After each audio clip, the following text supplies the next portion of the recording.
No, she's not fully caught up, but it's egg time. It's How's egg, everybody. going, squishies? There's no about to. Anime onlys, get lost or get spoiled. The eggs are in the kitchen. Did you just say get lost or get spoiled? Well, what other option is there? You want to tell them there's a third option? Honestly, there is a third option. Don't get lost. We can probably hold off and make a clear distinction of where we're gonna start the spoiler talk. Yeah, that was the third option. Yeah. We'll approach. We'll go through bit by bit. We won't jump ahead this time. And when we reach the anime only part or the manga only part, we'll tell you. Thank you for subscribing, Nicorian. And the person look at you figuring out a third option all on your own. It's funny. Are you fucking kidding me right now? There's no third option. Am I? I thought that was funny. You want to know what? You very loud. Do you want to check my loudness, Drawk?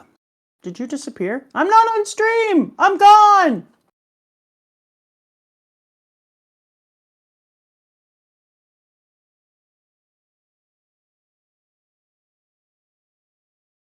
Mic broke, but it just did the thing where the digital cable failed. We have a problem. I'm here! It's me! Both of the images you chose are spoilers. Okay, well, here's another problem. Catch up, guys. Get off the anime. Yeah. I need you to be here with us. I can start with the one that's not really a spoiler and then add the spoiler. Mustard on.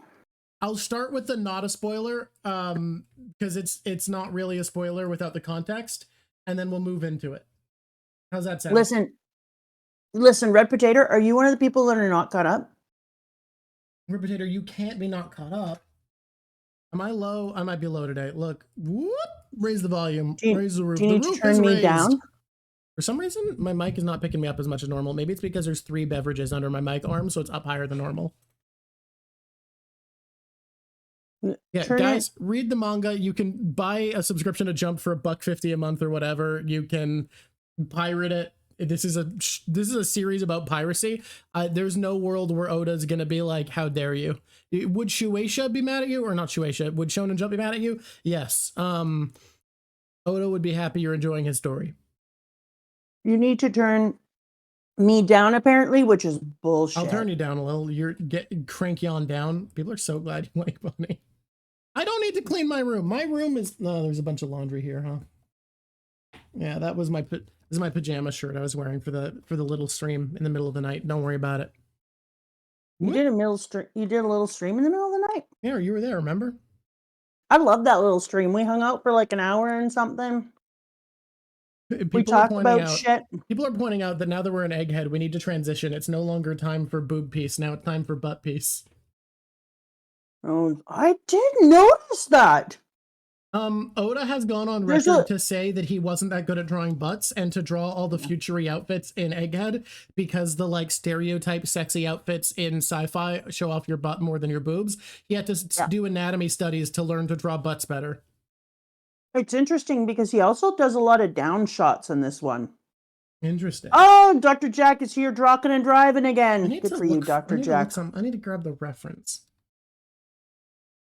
I'm not gonna lie. All the shots that are from under people looking up at butts, I was like, I might be a butt person. I think butts are way cuter.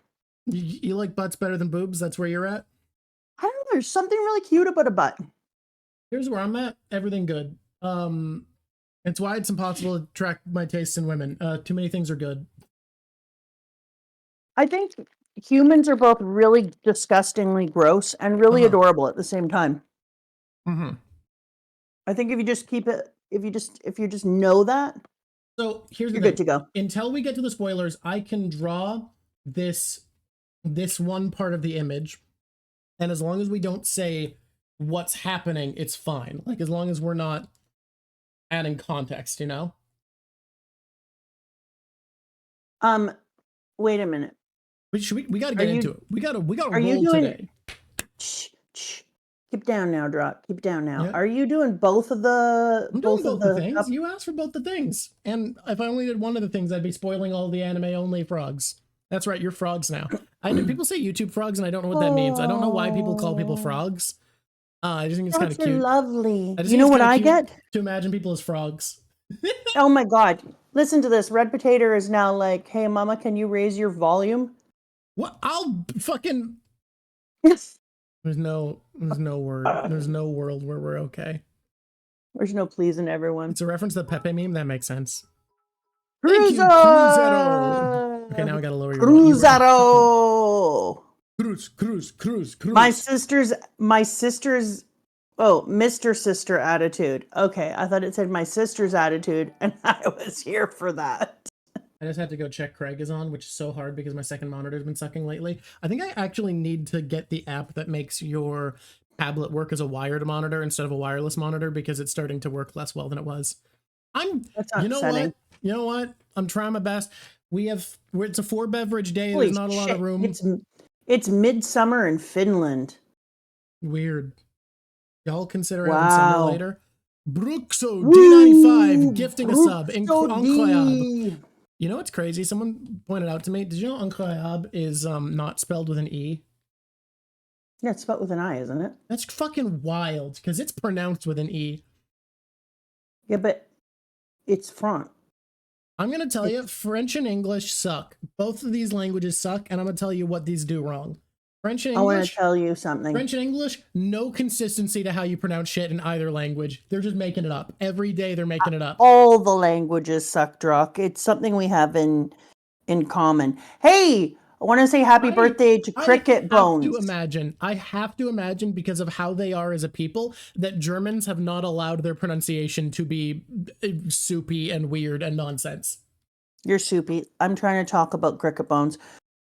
Happy birthday, Cricket Bones, who thinks they are super old when they don't even have a fully developed prefrontal cortex yet. You're super young, Cricket. You might super young. Someone's being rude to the French, and I know a lot of really nice French people, so I don't want to get involved, but also all of the nice French people I know complain about the rude French people and how rude French people are. I have had a lot of great French experience. I'm not going to lie. When we went to France, I brought with me, did I talk about this already? That I brought with me all of the different cedar bracelets made by my elders, made by my mentors. And because it's really important that when you go to a different country or territory that you bring a gift to thank for being on the land. And also you have to go into the water. Well, I had to because my mentor said to go into the water and introduce myself and thank blah, blah, blah. It's a whole thing. You don't need to know. It's not your business. But every single time I would give a French person a bracelet that my elders made, they would act like I had just robbed Fort Knox and dumped the gold at their doorstep. And at one restaurant that I did it, I didn't know it was the owner, and he brought us out all these free drinks and food. And I'm like, dude, no, I just wanted to thank you for having us here and talk to him. And he was like, you have no idea how much that means to me. And thank you so much for this honor, and I'll care for it. And I was just like, damn, boy. Damn. I just need to be real with you, though. I had nothing but good experiences in France when we went there. I thought it was lovely. I wasn't there for very long because we were doing the cruise for my grandma's wishes. It was great. With the whole family. I had nothing but good experiences, but I did have a moment where I was talking to a customer service worker and they were like, I'm just so glad that it is August. And I was like, oh, why's that? And they were like, because all the Parisians are going on vacation, so it's just tourists. And I was like, the tourists are nicer than the locals? And he was like, so much nicer, because it is the rich people who leave, and rich Parisians are the worst people. They're so rude. And I can tell you, having worked a lot of retail in a tourist district, the idea of being happy that your clientele is all tourists is fucked up. That's insane. So what this dude told me is, yeah, Parisians who are like me, who are working class, plenty nice. Rich Parisians are the worst fucking people in the world. Well, I'm not gonna lie to you. Duck needs to read the damn manga. Manga up, duck that can't fly. You're not flying anywhere. You might as well open up the manga. I'm gonna be real with y'all. We will give a warning when we exit the anime safe zone. Read the manga. What are you doing? What are you doing? Listen to me, squishies. I need you in the squish boat, squishing through the squish. We need to get in here. Catch up. Mustard on.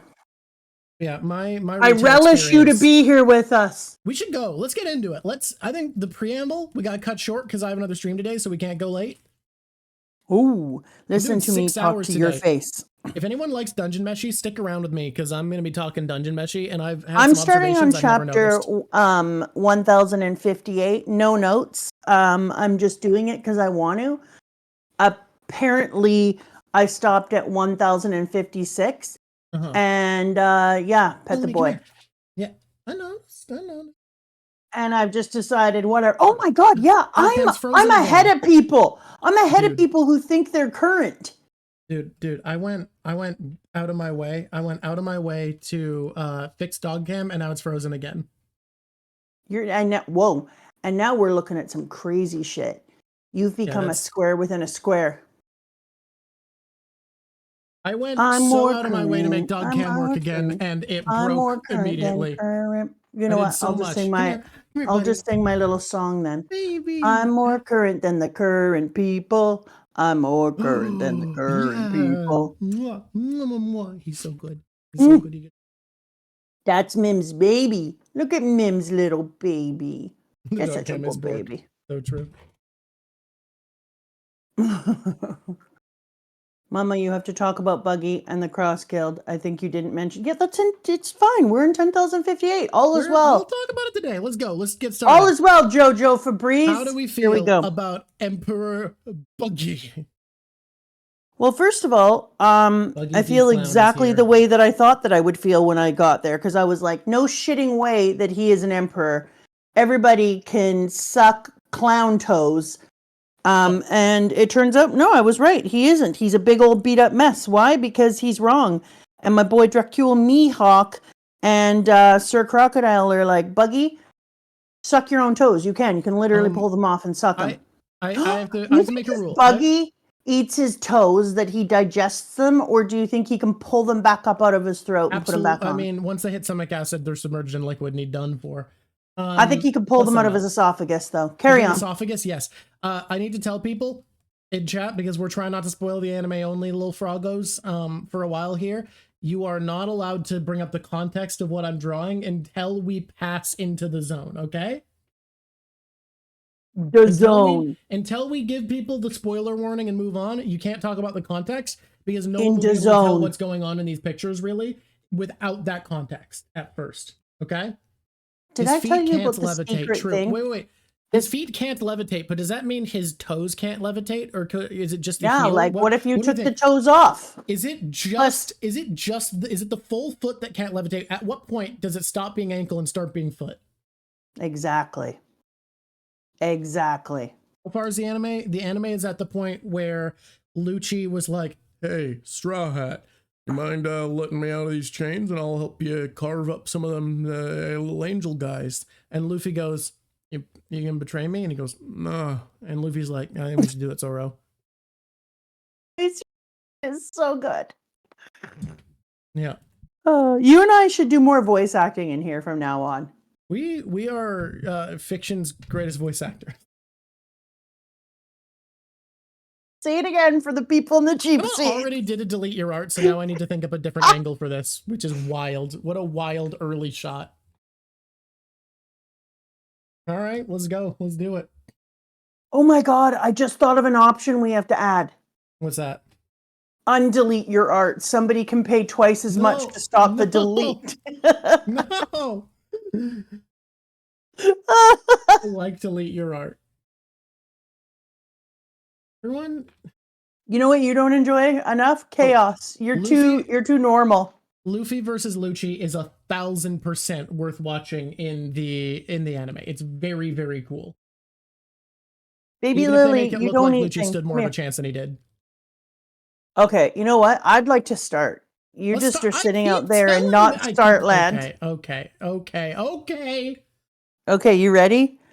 We see Dracula Mihawk sitting in, pulling up poor Buggy's hair, and no, that's Crocodile. I lied. And I was like, oh shit, did that boy take credit for shit? And he did. It turns out, yeah, exactly as one would think, he took credit for shit. But it's nice to have Mr. 3 and Crocodile back in the same group, hey? I like it. They're working together again. You were a fine employee, Mr. 3. I don't even know what's happening anymore, man. It just feels so right that we get to see Mr. 3 back with the gang, you know, but not trying to undermine a government as a shadow government, which is ironic since we are fully into our shadow government phase. That's sorry. While that wasn't a spoiler, I will say it was also a spoiler. Anime only. That's anime only. Excuse me. I'm playing Jin now. I have the right to, you know since I'm ahead of people. I'm not going to correct you. You know what the stopping point is now? You get to play Jin. Fucking vaguely hinted stuff. You're in her shoes now, motherfuckers. Woohoo! You're no longer on my team anymore. You've been on my team with the Jin shit this whole time, and now you anime onlys are at the what do you call it? The sharp end of the joke. The Jin phase, the sharp end of the Jin. Here we go.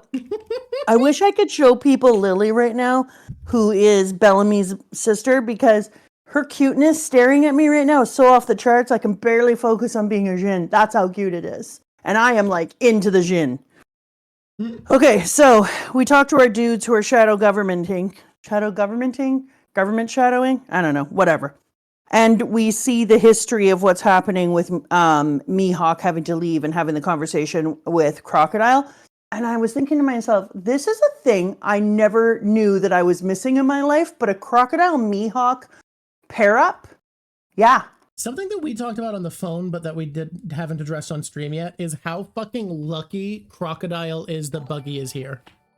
Exactly what I was like. We didn't talk about it on. Not on stream. Did we talk about it on the night stream? I don't think so. Interesting. Oh, dude, you're starting interestingly. Yeah. Because isn't this... Yeah, but without context, it's just old man. All right, then.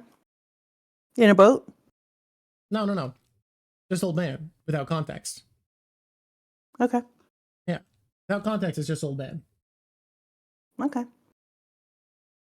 Here we go. In terms of distress for others, we have at least one thing in common already. Captain Buggy, turn around and fight. Are you afraid of the Navy? Oh, I was thrilled for cross-guilding. I think more people need to have a cross-guild time. It kind of reminds me of what I was saying about Luffy anyways, that I think that he was going to take some people that are fighting on the opposite side and drag them over to his side, because he does it with people before who are like Crocodile and like Buggy, but I think it's going to be on a more permanent basis soon. And I honestly don't think that Shanks is taking off into the New World to get the One Piece. If you want my theory on that, and you obviously do because you're here, I think that he's instead going there to kind of create a barrier to support Luffy, because I think that Shanks is in the belief that the next generation is coming up and it's time to help them move in.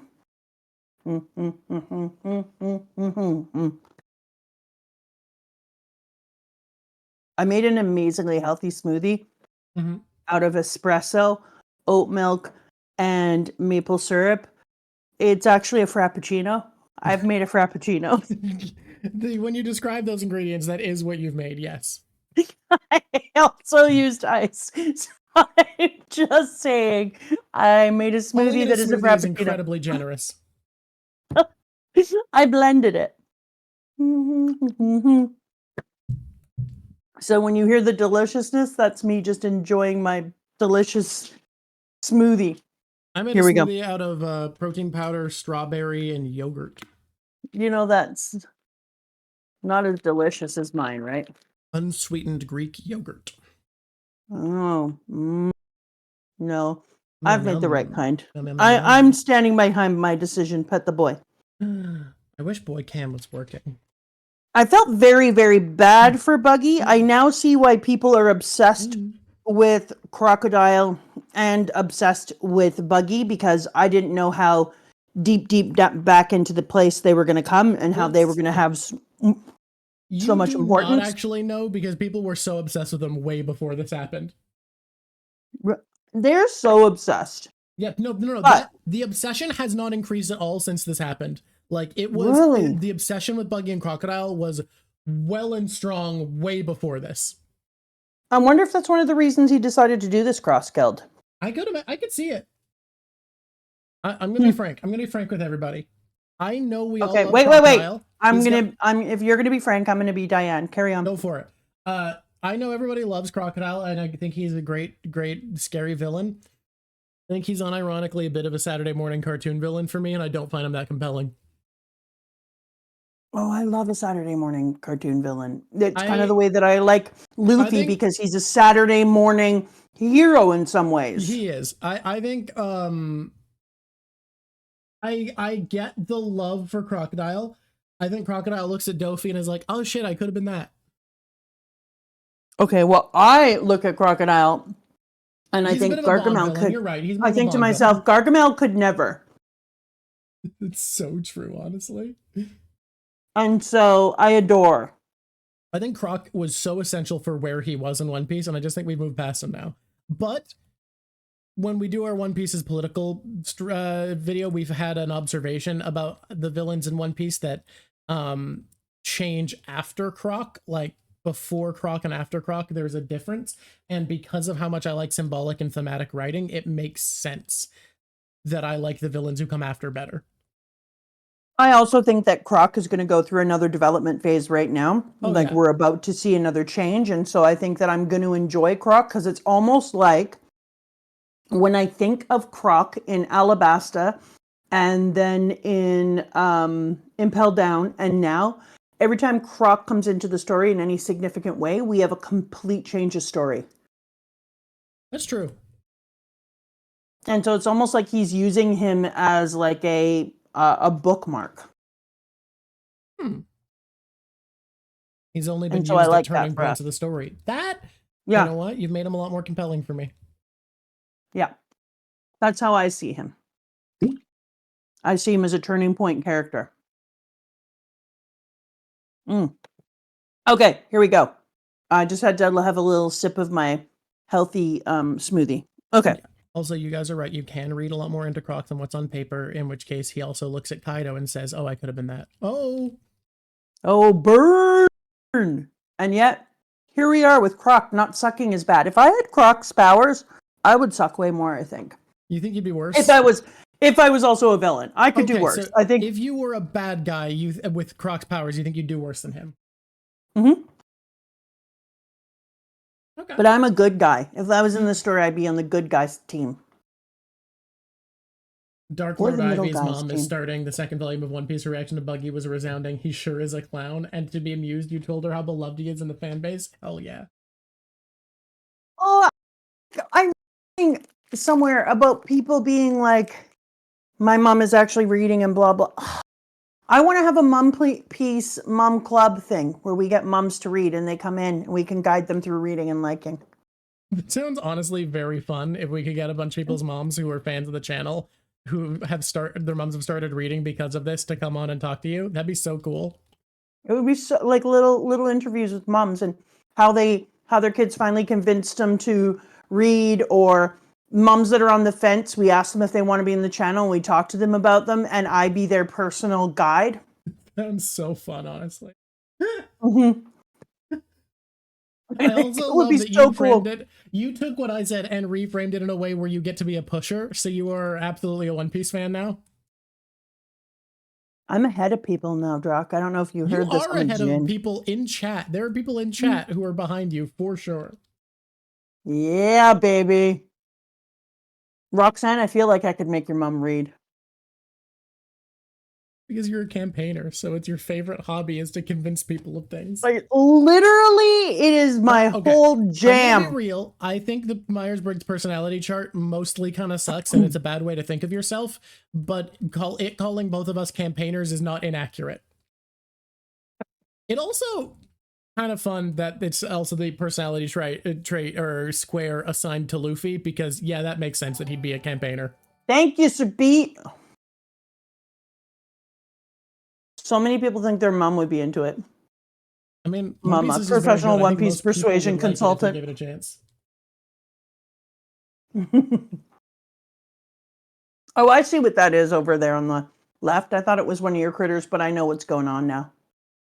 Yeah, we're not bringing a critter into One Piece yet. And it's not.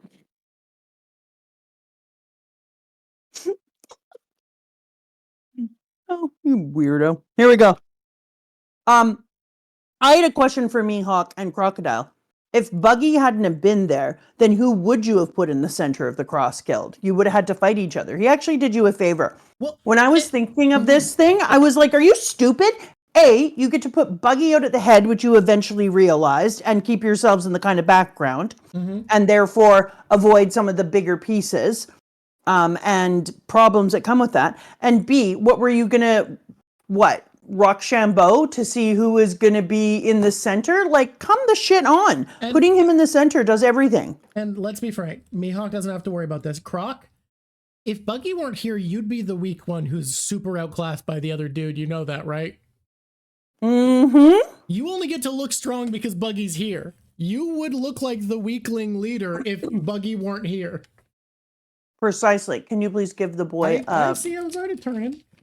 But can you make it so I can see his little sweet face? Because I want to kiss his face. No, is that my boy? I love that boy. Yeah, no, they were straight out front, and if they thought that they could get away with just having the Cross Guild, because Mihawk, like I know that Crocodile convinced Mihawk, Hawkeye to be a part of this, but out of the two of them, who do you think is going to win? But then, on top of that, you look at a lot of emperors, like let's look at Blackbeard. What does Blackbeard have? He has charisma, he has cunning, and he has power. Okay, what if we take one of the world's strongest people, one of the world's smartest planners, and one of the world's most charismatic leaders and team up? That's crazy. Buggy's giving you guys a huge asset. You are basically getting, like, I think Mihawk is stronger than Blackbeard at the moment. I think that Crocodile's a better planner, and like, not necessarily, I think Blackbeard's the best schemer, but I think as far as like logistical thinking, Croc is better than Blackbeard. Well, fame and power. And charisma, and Buggy's gotten an army so easily. Yes. They together outmatch Blackbeard. On their own, none of these fuckers could stand up to him.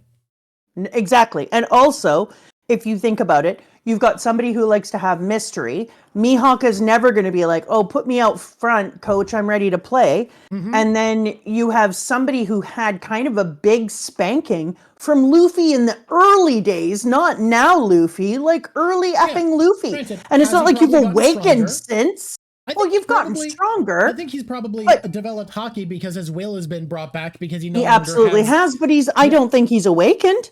No. And so we're talking about, yes, Ravith, exactly. Pre-hockey Luffy spanked your ass, and now you think you could come out? No, you could never. And so Cross Guild is the perfect thing for it. And on top of it, tell me Cross Guild isn't one of the sickest names in history for anything. So good. It's so good. And the idea of putting bounties on Marines is such a clever idea. Holy fuck. Good. How the so good. Tables. You're like, oh, really? Oh, you're going to put bounties on us? What if we put those bounties in it? Like, I can't even. And then if you have two cross swords with the thing in the middle and Cross Guild, that is a tattoo and a half. People all over the world are looking at that right now and they're thinking to themselves, damn, that poster's going up in my bedroom. Little kids want to become pirates because of Cross Guild. Also, okay, this is fucking nothing's brief. This is just a little detour, but people are talking about how, like, when we're talking about Luffy kicking his ass, think about how much stronger Lucci is. I think people get stronger when Luffy beats them, very specifically because One Piece isn't a series where power levels are at all meant to be static. They fluctuate up and down a lot because as you harden your resolve, you get stronger, and as you give up on your dreams, you get weaker. Like, it is because hockey is your source of power, even when you're not actively manipulating it, it makes you stronger and weaker. If you begin to give up on your dreams and be like Croc, who's like, I can't do it myself, I need a big weapon to stand a chance, He gets weaker for that, and believing in himself and trying harder will make him stronger. That's how it works in One Piece. Like, hardening your resolve, having something to believe in, just makes you for real stronger. Gecko Moria comes to mind. People are saying in chat, absolutely, because Gecko Moria was able to at least fight, if not beat, fight Kaido, and now he was beat up by Luffy because his dreams were broken. He no longer believed in himself. He believed he needed something else. And we see almost every pre-time skip opponent Luffy has is someone who believes that they are not enough. That is so consistent in everyone he fights, is people who believe they are not enough to make it in the world, and they need something else to make them get there. That is consistent. Day, in the second... You're doing it again. Talk directly to us for right here. Who's louder? Who's quieter? You're louder again. It keeps switching. God. I mean, Enel not needs as the Arc annoying as Maxim. talking. The thing with Enel is more than him not believing in himself, his weakness was just the guy was made of rubber. Enel's a weird exception. I'll also say, who's Enel? Enaru. Are you talking about Eminem? Yeah, I'm also gonna say Lucci's kind of an exception to that, because he doesn't believe. Lucci's weird because it's not like he believed he wasn't enough. It's just that he didn't care that much. He just wanted to kill people. He wasn't like hyper motivated ever. He wasn't like, oh, I need something to achieve my dreams. His dreams were just killing people. It wasn't until someone kicked his ass that he had the motivation to get good, because he was like, yeah, I just like murder. I just want to be strong and murder people. I'm sorry, Red Potato just said the best thing ever. What is it? No, especially now. Don't call him Enel. Like, don't act like calling him Eminem doesn't exist. Red Potato said when Enel comes back, he negs the verse. He's gonna take on everybody. Nobody can stop him. You're not wrong. You were killing it. I hate Lucci though. Yeah. And Lucci has gotten much stronger since. But what? I'm loud now? Yeah. Well, but I didn't change anything. I didn't change my settings at all. Okay. Hey, are our settings just moving wherever the shit they want? I moved you down again because apparently you got louder and people were like, I wish it was more balanced. No, that was Day who needed to talk directly to us and say, Drawk, fix it. Okay. Yeah. Let's go back because we need to not move. We're people. We need to talk directly to about this because we're not allowed to move ahead because people need to read the manga. I'm not pointing any fingers, Duck. Okay, here we go. First of all, I love Duck and I love choosing to pick on Duck. Why? He can't fly away because he's a duck that doesn't fly. Seriously though, y'all, we're gonna be doing a ton. Read the manga because we're gonna be doing a ton more One Piece content, and we're not fucking holding back. We're not gonna not bring up manga stuff. Read, keep up with us, be part of the journey, because we're gonna be doing so many videos now that are much deeper dives into characters because Mama has all the info. And if you want to be part of that, you do have to read the manga. And we want you to be part of it because you're our fam, you're our squishins. Yeah, we don't want to like be abandoning people. Okay, here we go. I was so excited to have the conversation about Sabo, who we have been waiting about for 750,000 freaking years. And watching them have our boy Kuma there, shit's not going to get better, is it? Like, the Kuma thing is going to hit me so hard, and I'm not happy, and I've been trying to think about what's going to happen with Kuma, besides the fact that his daughter is probably dying. Oh, I wonder if that will bring him back to life in a way. We'll see. Anyways, seeing them with them and then Sabo calling, I was like, oh, yay, they're going to get to find out everything about what's going on and we'll finally know what happened to Sabo. It being the thing that ends up absolutely decimating and having them completely destroy an entire people? Are you shitting my face? Bye, Lulusia. Oh. For those who also don't finding watch... out, I just want to say that finding out that T-Bone died was really upsetting. That was really, really upsetting. For those who don't, is that a spoiler? I don't know. Oh, it was during an ad. For those who don't watch the tier list streams, I'm gonna tell you something very funny. which is every tier list stream, we do a best island to live on. And I have been forcing Lulusia to be in all of them and reminding Mama of it each time we see it, that it was in Ace's cover story, just so that Mama could be as attached to Lulusia as possible. If you want to talk about a Jin move, trying to make me hate or trying to make me know about an island so that you can take an island away from me is, there's no level of Jin that you can put that on. That is like crazy Jin. That's very funny. Crazy evil Jin. I think don't forget about these moves. people. Don't forget about these people, Mama. Don't forget about them. They exist. Hey, they have a beautiful life. Lulusia. Remember Dr. Blackbeard? We love him. We love Dr. Blackbeard. Remember those people throwing Ace in a river while he tries to explain himself? They're dead. They're all dead. They all died. They exploded. You're the worst. The milkmaid survived. Oh, well, there you go. The milkmaid survived. Oh, okay. Everything's good now. We have milk. Got milk? Yeah. Got country? No. She joined the Revolutionary Army, so she's okay. Got country? Got milk? No, I don't. My country's a hole in the ocean. Oh my God, we can't do this. We can't spiral into politics, but I will say that I think Oda's making an accurate observation that the only people who survived Lulusia were not the people who went along with the government's will and didn't know what was happening. It was the people who joined a cause to fight against them because they knew they were corrupt. And only those people were saved from the brutality of the government. And the people who didn't raise up arms to fight oppression were destroyed by it. That feels so intentional. Yeah, I would agree. That feels very intentional. Remaining blind to the government's evil led to the government destroying them. That their name is semi-colonel and kind of a semicolon because it's colonel, even though it's colonel. I kind of like that. That's good stuff. I just wanted to point that out. Okay. And thank you for your subscription. We love a subscription.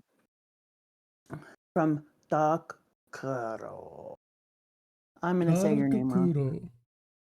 Yeah, that's what I was trying to do it as. You did it so well. I will cut your heart directly. Do it one more time. I want to hear it again. Am I missing an opportunity to draw Blackbeard Boa's fruit? No, we'll do that in an observation, in a character study video. No, that's fine. Okay, say their name one more time. Darkokuro. Yeah, I can't never do it. I don't know why. What can't you do? There's some way that you do that I just can't get the. Okay. No, not that. No, it's dark. The funny dark part. Darko? Where you just add a little Darkokuro. When I do it, I sound a lot more vampiric than you. This is me, Darkokuro. Darkokuro. I'm here to suck your blood. I love that when I try to sound like a Dracula, sometimes it goes Italian. Ridiculousness. It's me, a Dracula. Dracula. It's amazing. Oh, let's just have a little mo for Ace. I see you, Ace. To be fair, I see Ace because he points at me all the time when I'm on stream because I make him point at me because the two of us are in cahoots making a thing happen. But when Phoenix of Joy says, I'm sure Ace is delighted to see how much you've grown. And Luffy laughs and goes, you think so? That was, to me, that was such a special moment. Just made my whole heart be like, ah. Dark Kuro just gift tier 1 sub. So we can say their name again. Okay, try one more time. Say it, and I'll see if I can pick up the Dark. Price. Thank you for your gift sub. Thank you for your sub. Marco is my favorite. I'm also thrilled that we went back to see Hancock. I won't say why because. Oh, that's Cricket Celia. I won't say it. That's why. And then when we go in and we see the little human being and we say to ourselves, self, that little human being reminds me of something. And she is very bad. I want to talk about it now, but I can't. You want to know why? Because you haven't caught up reading. So then we move forward. Well, there's parts. What she is known to anime onlys at this point, that she's a Seraphim. Oh. Her being Seraphim is... And them doing... No, No, we can't. Anyways, let's move forward. Seraphim talk is being delayed. Sorry, frogs. I have decided, and I've thought about this long and hard. I hate Blackbeard's pants. No, I just do. Here's why. I think they're too buggy. I think they look too much like buggies because of the way. Like, I like the ruffles and I like the pattern, but together I feel like he just went and stole shit from Buggy's closet. And if that's actually what happened, I would be into it. But he either needs that pattern or the ruffles. It doesn't suit his himness. Even though it kind of does, it doesn't. Anyways, I don't care. It's a little bit off. I hate him. And we talk about drip. We stand for drip in this series. And so I just want to say he's at the bottom of my drip. You know what's weird? He's dressed basically identically between Winter Island and Amazon Lily. And for some reason, I feel like he's carrying more swagger on Winter Island. Absolutely. 100% he is. I just was like, you know what? I'm not here. I'm not here for this. I think we could have done more with your look. And maybe it's because we're trying to underplay his danger. And one of the ways is by creating drip that doesn't quite meet his character or his power. I feel like his entire vibe at this point, which I kind of love, is just, I'm going to be as ostentatious as possible. And that's it. That's the entire goal. But listen, come on, sit with me. That isn't as ostentatious as possible. Either make them glittery gold or like make them have ridiculousness. Like, this is in between. It's not enough and it's too much. I'm actually very excited to see what final arc Blackbeard's going to look like, because I think Oda's going to keep exaggerating his look more and more. And I think that when he kills Shanks, Shanks is going to take out one of his eyes and he's going to have an eye patch. I'm very much hoping. I don't like it though. It's not for me. I was so proud of Miss Hancock for her I follow no man's orders. That's right, baby. You don't. And just being like standing up face to face with all the little hers and the Blackbeards and taking people down. That shit was a wild fight. I just looked it up. I think I know why the Amazon Lily outfit's not doing it for you. It's because you can't see how over the top it is in color. I think the color, it works a lot better. So I'm going to send that to you. Are you talking about Blackbeard's pants? Well, his pants don't seem like they don't fit the outfit when you can see how vibrant the color of his feather cloak is. I'm going to send that to you. The anime only's got us on this one because they have color. All right. I'm willing to look. Pants are better here. Flowers don't go to the bottom, and they do on his actual pants in the manga. I'm looking at them. That in that shot, the flowers don't go all the way down when they do in the manga, yeah. Because they literally do.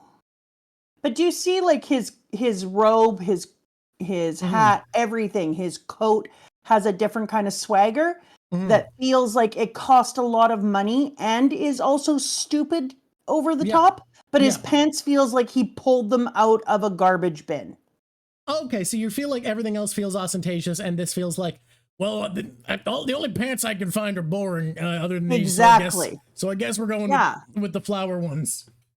Yeah, exactly. And I was like, it's not working for me. Those have to be way more over the top or like plain. One of the two, period. Loving the robe, though. Loving the robe. It's the robe blending in with the feathers from the hat is crazy. Like, it creates a wild silhouette. It's a great choice. It gives him Devin like also looks good in everywhere that arc. else. You are right. Devin looks like Devon looks like a fucking monster. I love her over the top like corset and cape and everything. Yeah, that was actually really sweet. I really enjoyed that. I think she's underplayed, and I want to see more of her. I think we're going to see more from all the Blackbeard Pirates, because like it really feels like Blackbeard's goal is building up his crew to be as strong as he can. Why is this being taken away? Why is what being taken away? To be honest, she's a monster. Oh yeah, no, Devon is terrifying. She's a serial killer who kills beautiful women. I just said, they said, was that correctly hidden? And I said, no, dude. That was good information. Boa Hancock's toughness is beyond anything that we could have imagined. I love that she's just like, oh, okay. How about if I just freeze you all? Hey? Yeah, the only dude what if who doesn't everyone get one was shot freezing? by her. The only person who doesn't get one shot is the person who shuts off her devil fruit. Everyone else is done. Fine. What if all of you could just fuck right off? Otherwise, you don't get. Whoa, I feel strongly about this. Otherwise, you don't get your people back. How about that? No, Boa played this so well. I think she's unironically a fantastic leader. She is, and I'm very concerned for her that she doesn't. And I'm also concerned for her that isn't her about her love for Luffy because it's probably not going to happen. He doesn't really seem into relationships.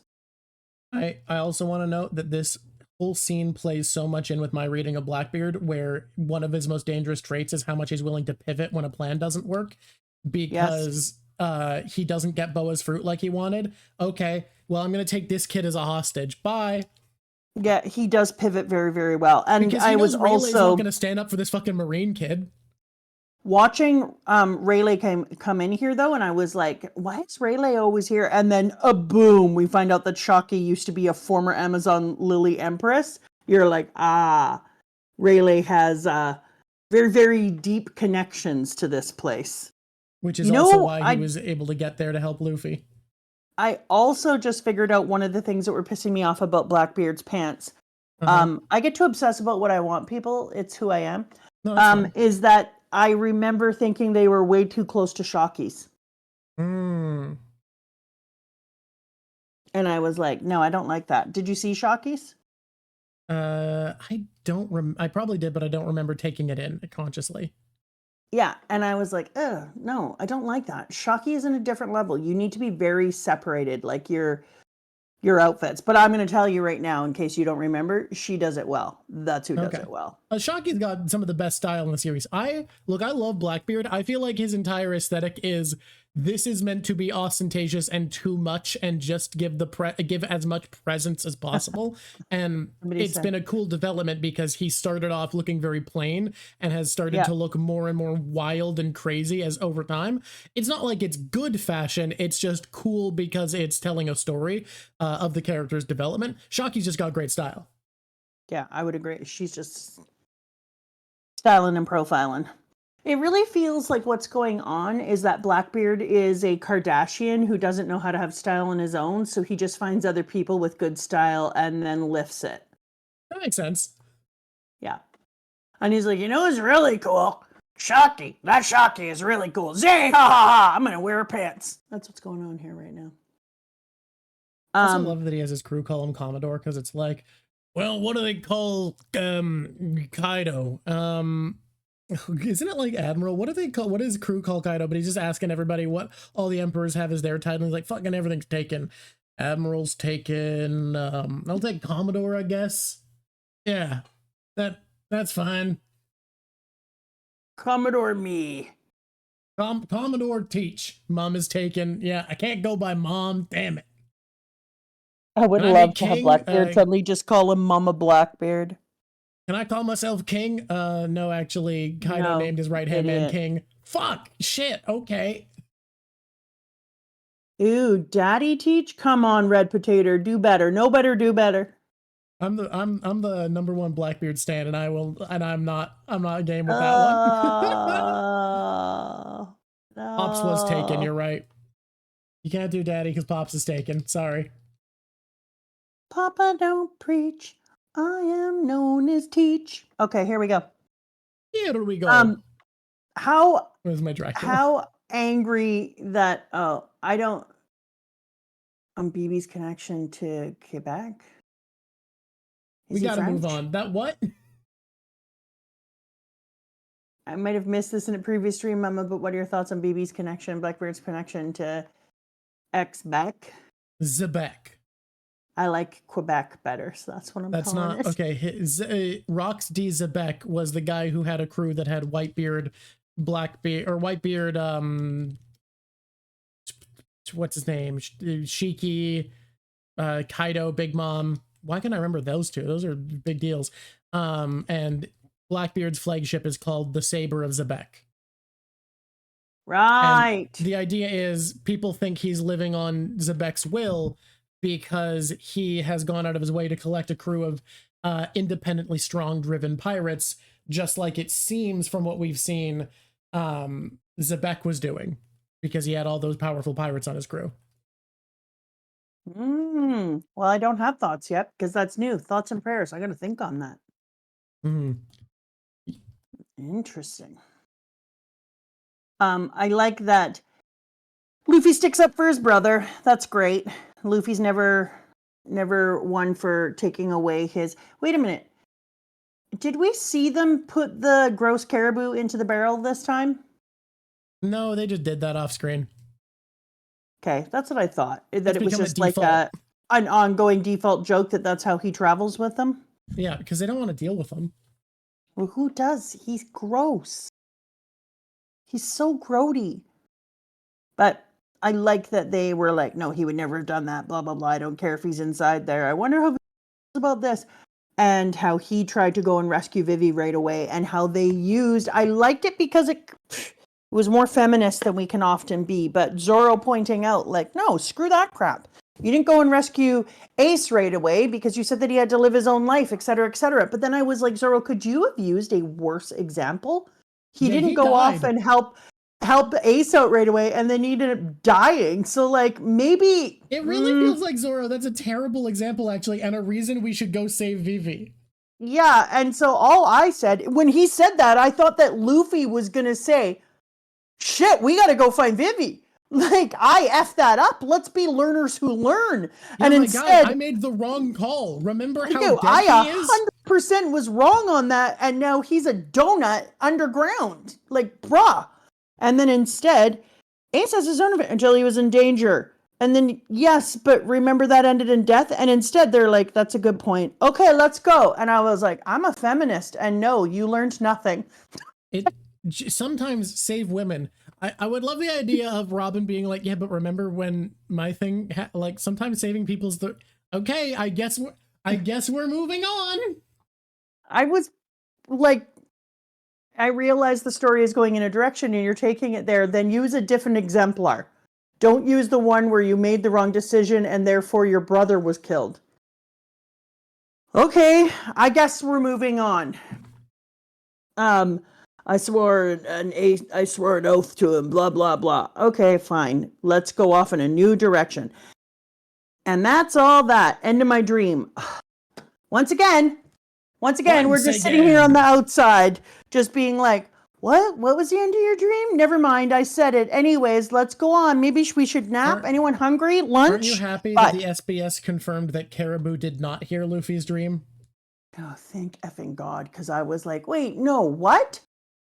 You're going to let the wet reindeer hear your dream, but not us?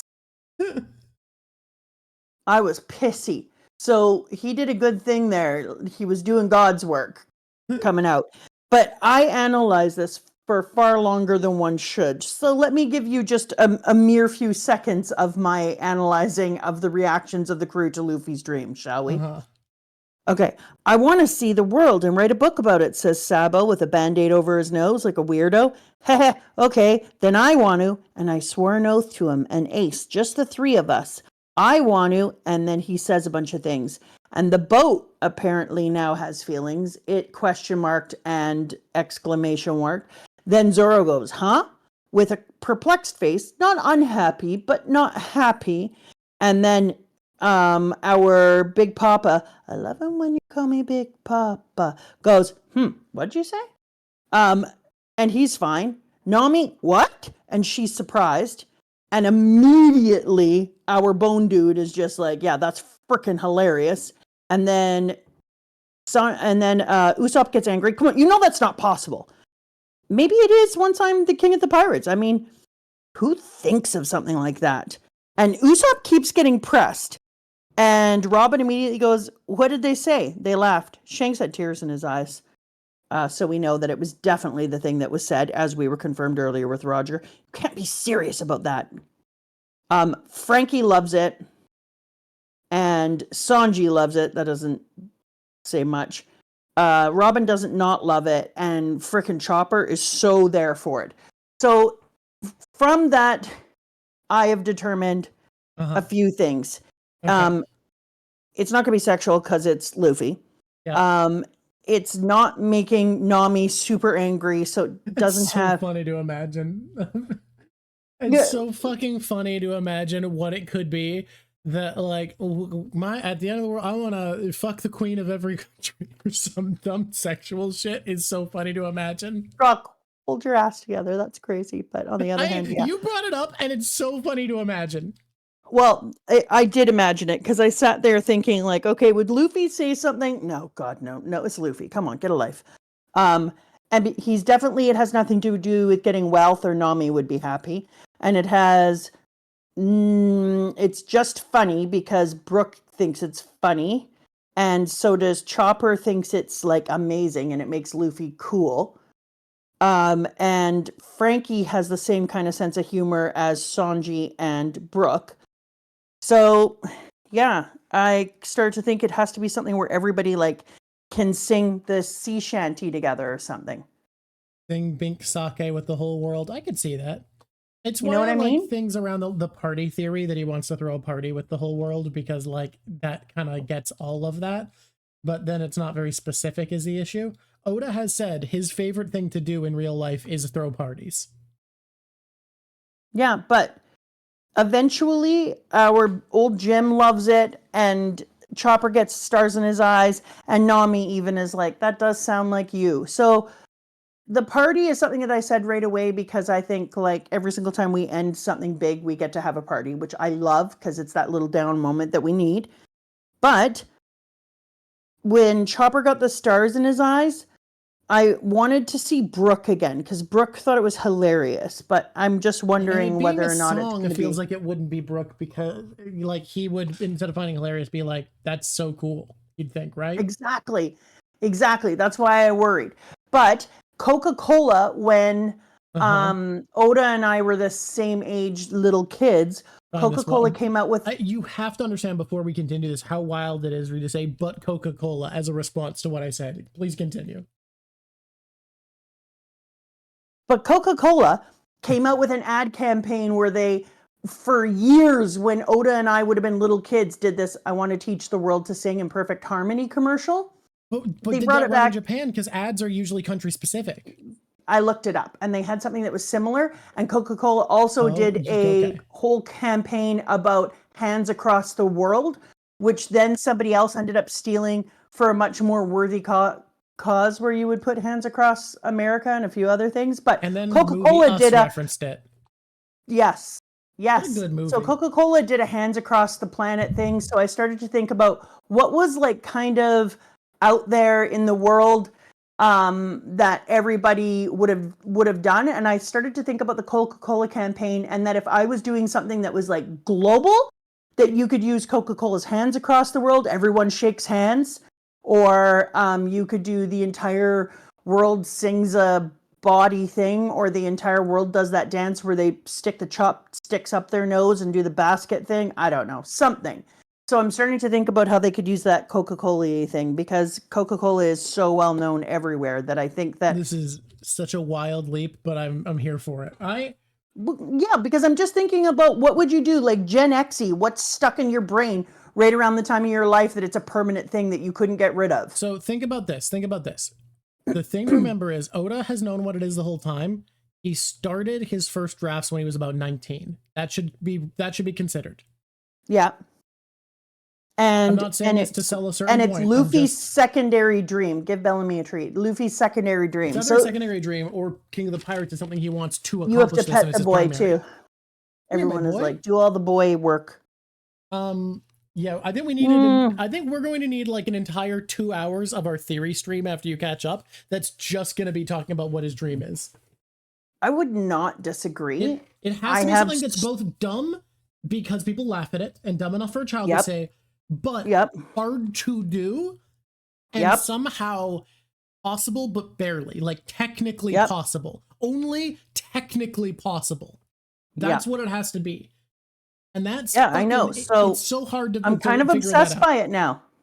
This is to me more engaging than the One Piece is figuring out Luffy's dream. I'm just kind of obsessed with figuring out Luffy's dream, and so figuring it out. I actually think it's a more interesting thing to theorize about, and I think, I would love to do a stream where we just talk about this. Yeah. Okay, done. Okay, can I? You know why? Can I say? You can say things like that, then we can do them. Yeah. Can I say something that I thought of that would be a fun stream right there is Okay. doing a stream where we just talk about the Jordan Peele horror movies because of how good they are. The Jordan Peele horror movies? Yeah, like Us, Get Out, and the Wow. other one. What does that have to do with One Piece exactly? Is Oh, this nothing. off I just One think it'd be a Piece? fun one. Okay. Okay. Okay. Yeah. Nothing to do with it. Nope's the other one. Okay. I always forget Nope.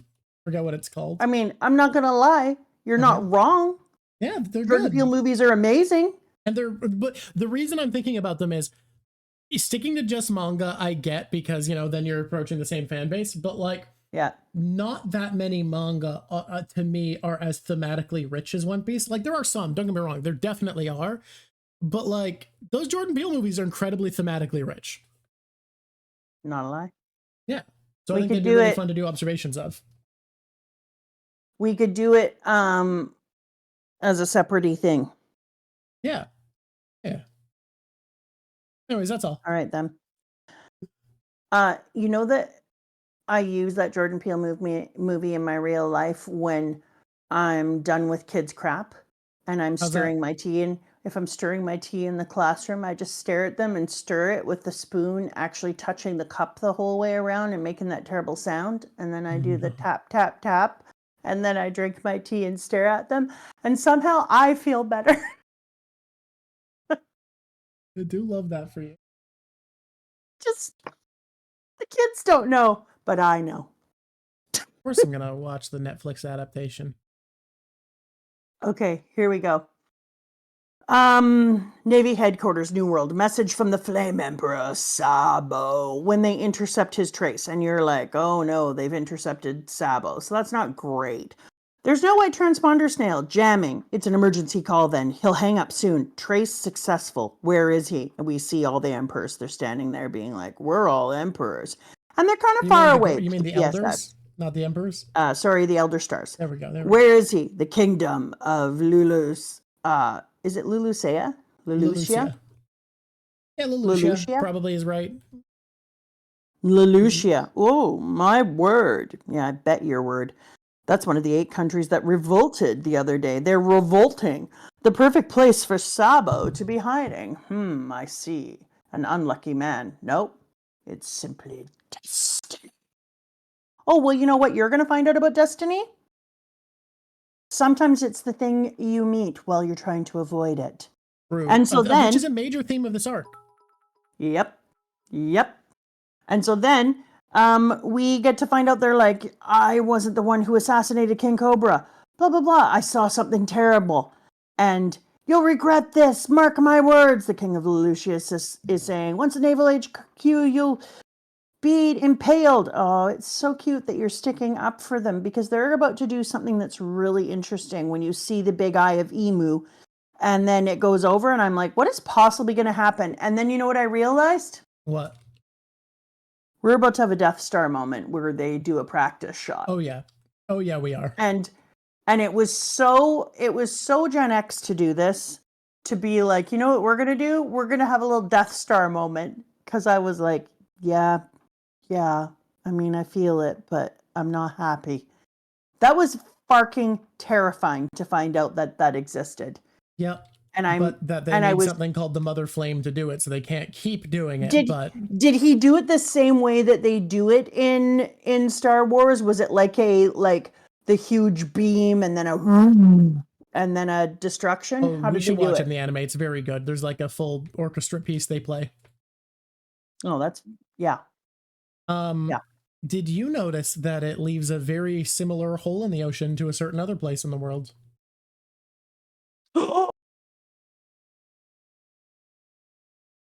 But they said that they didn't have that technology.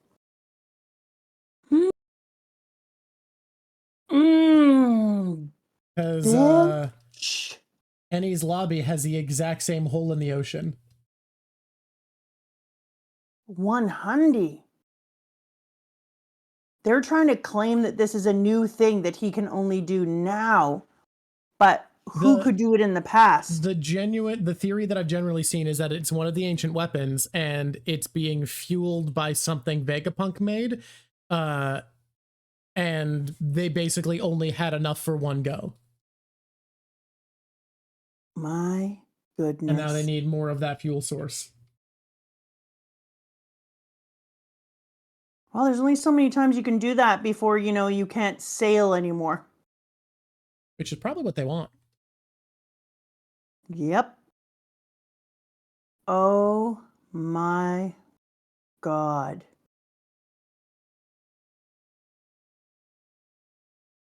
You know, I was going to add in the folds that Oda does to show what the figure looks like in this darkness, but I kind of like keeping it black. Like, I think this looks really good. He looks like what he is. Okay, can we just talk about this? Is there any character? Is there I any am learning to Jin so good. Oh yeah? Yeah, you are. You are. Is there any character who's collected more death scenes than Sabo? My God. I'm sorry, Sabo, but he is calling out a thing that is true. Like, Sabo is just out there picking up as many death scenes as he can get. Sabo loves to die. I mean, Sabo. characters in One Piece, because Goku at least has the decency to die when he dies. And same way, too, being blown up in the ocean. What? He gets blown up in the ocean. Yeah, same that's way. what I'm saying. This is a death scene. No, but it's the same death you're scene. Right. Exploded in the ocean. You're right. Huh. Poor Sabo's friends Hell and family. had one death scene. Igaram had one death scene. Sabo's had 3. Sabo is a dying boy. Hey, baby puppy, do you want to have some Someone pointed out, not just exploded in the sea by a celestial dragon. Yeah, exactly. Same death scene. Yeah. While revolutionaries are watching. And while Dragon is there watching him. Yep. Because he's on the phone. While being observed by Dragon. This man collects death scenes, and he's got the same one twice. He's got this is the limited edition super weapon version. Holy shit! Wait a minute. When he got blown up as a kid, the weapon was a bazooka that a celestial dragon just bought that he wanted to test out. Holy fuck! Wait, what? What's his third death? It was the celestial dragon who wanted to test out the new bazooka he bought. No, that is in the ocean. Then what's the second time he dies? Oh God, it's I know there is one, but I'm trying to remember. What is the other one, guys? It's crazy though. History certainly does rhyme. There's another time that he almost dies that we're supposed to think he's dead.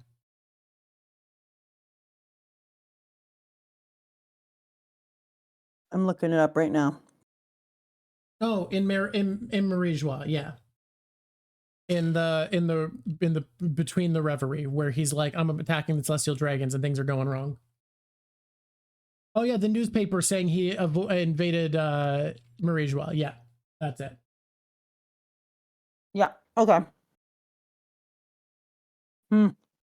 Either way, little guy's doing it. In the same way.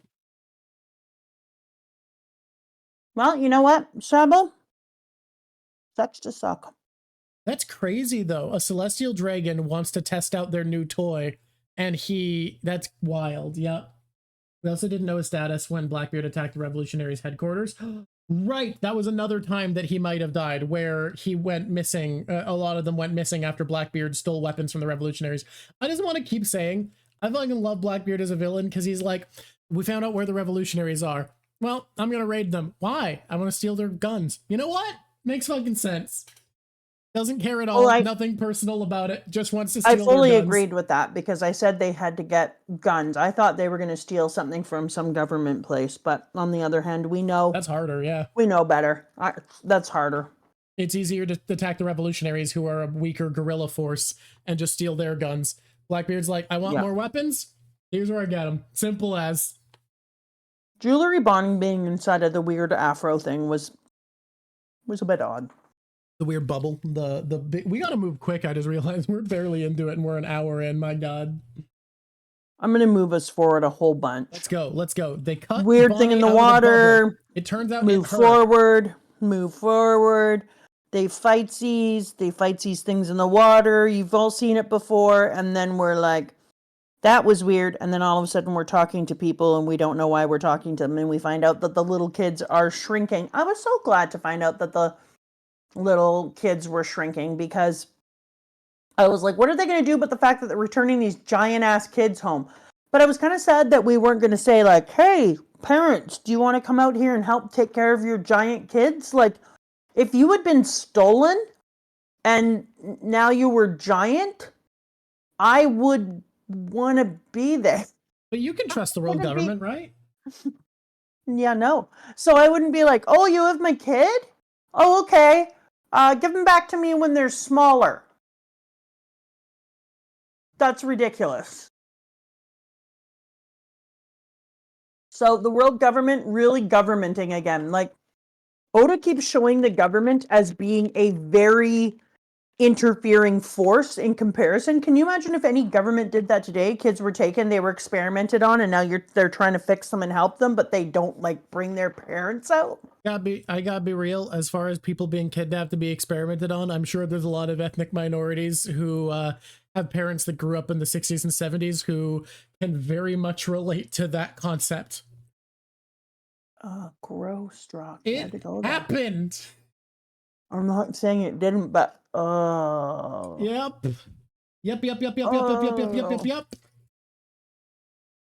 It's not bread, that's a sausage. Sussig. When you make that sound, you sound like the dudes from Sesame Street. Mm-hmm. I mean, look, One Piece is political, blah, blah, blah, blah, blah. All the things in here are meant to be reflections of reality, just exaggerated for the sake of fantasy. And I agree. Yeah. And there's tons of children stolen all over the world throughout history. But I'm talking about like today's. It would be probably harder to get away with the internet and everything, yeah. Yeah. In the 60s, it was really easy just to decide what you wanted to do. Continue to go with the themes of the series of the government having these children at a government sanctioned lab that Caesar Clown was running, where he did experiments both illegally and for the government, and that there was this that there were children being taken to be experimented on and altered. That fits in with the themes of this arc of treating people as tools and as little guinea pig scientific research so well. The themes of this arc are so refined, and like it feels like there's no wasted space. Like everything plays in with the themes of the arc. It's really great. Don't disagree. Okay, we need to move fast, remember? We gotta move fast. Luffy gets separated with a few crew members. Then we see Jewelry Bonnie. He has an excuse to draw naked back and side boob. It's his favorite. Love that shit. Then we're there. Then a dude pops out of the water. He's big of horses. And then we find out Vegapunk is a hot chick. What? You can call me Dr. Vegapunk. We're still within chapters of anime? Yep. Until we reach Lucci being like, let me out of these handcuffs so I can help fight the Seraphim, we're there. That's the last thing the anime got to see. What chapter is that? Guys, just if we can say what chapter it is so that I don't need to look it up, I will so appreciate all of you who do it. Please tell me what chapter it is. 175 or the 1075 or so. Okay, so we'll give the warning after 1075. The bets are fucking off. Prepare yourself. I'm moving faster. As soon as I saw her, though, I said to myself, Vegapunk is more than one person, because, or is like somebody who switches genders or something, because you ginned the hell out of Vegapunk and kept saying things like, I think it's one of my all-time great Jin moments. Yeah, all the times that you would be like, I'd be like, I hope that he's nice, and then you'd be like, I hope he's not bad, and you'd be like, is he nice? Is he bad? Is he a bit of both? Is he all of them? I don't know. There was one time where I was like, yeah, he could be anything. He could be good, he could be evil, he could be greedy, inventive, wise, wrathful. There's so many things he could be. It was genuinely possibly my favorite Jin moment I've ever done. I think it's brilliant. As soon as you did that, I was like, okay, so what's up with him? Is he like a thing with many and then when personalities? you saw her, you pieced together what I was doing. And the minute I saw her, I was like, God damn it. There's going to be more than one Vegapunk. They're all Vegapunk. Frickin' Jin Sun. You have to admit that one's good, though. Yeah, that one was actually really good. I'm not going to lie. You ginned it out. I love the Sea Beast weapons. I'm glad you like the Sea Beast weapons.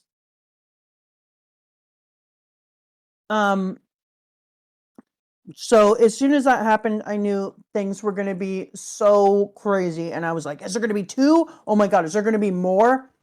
I was prepared for 7?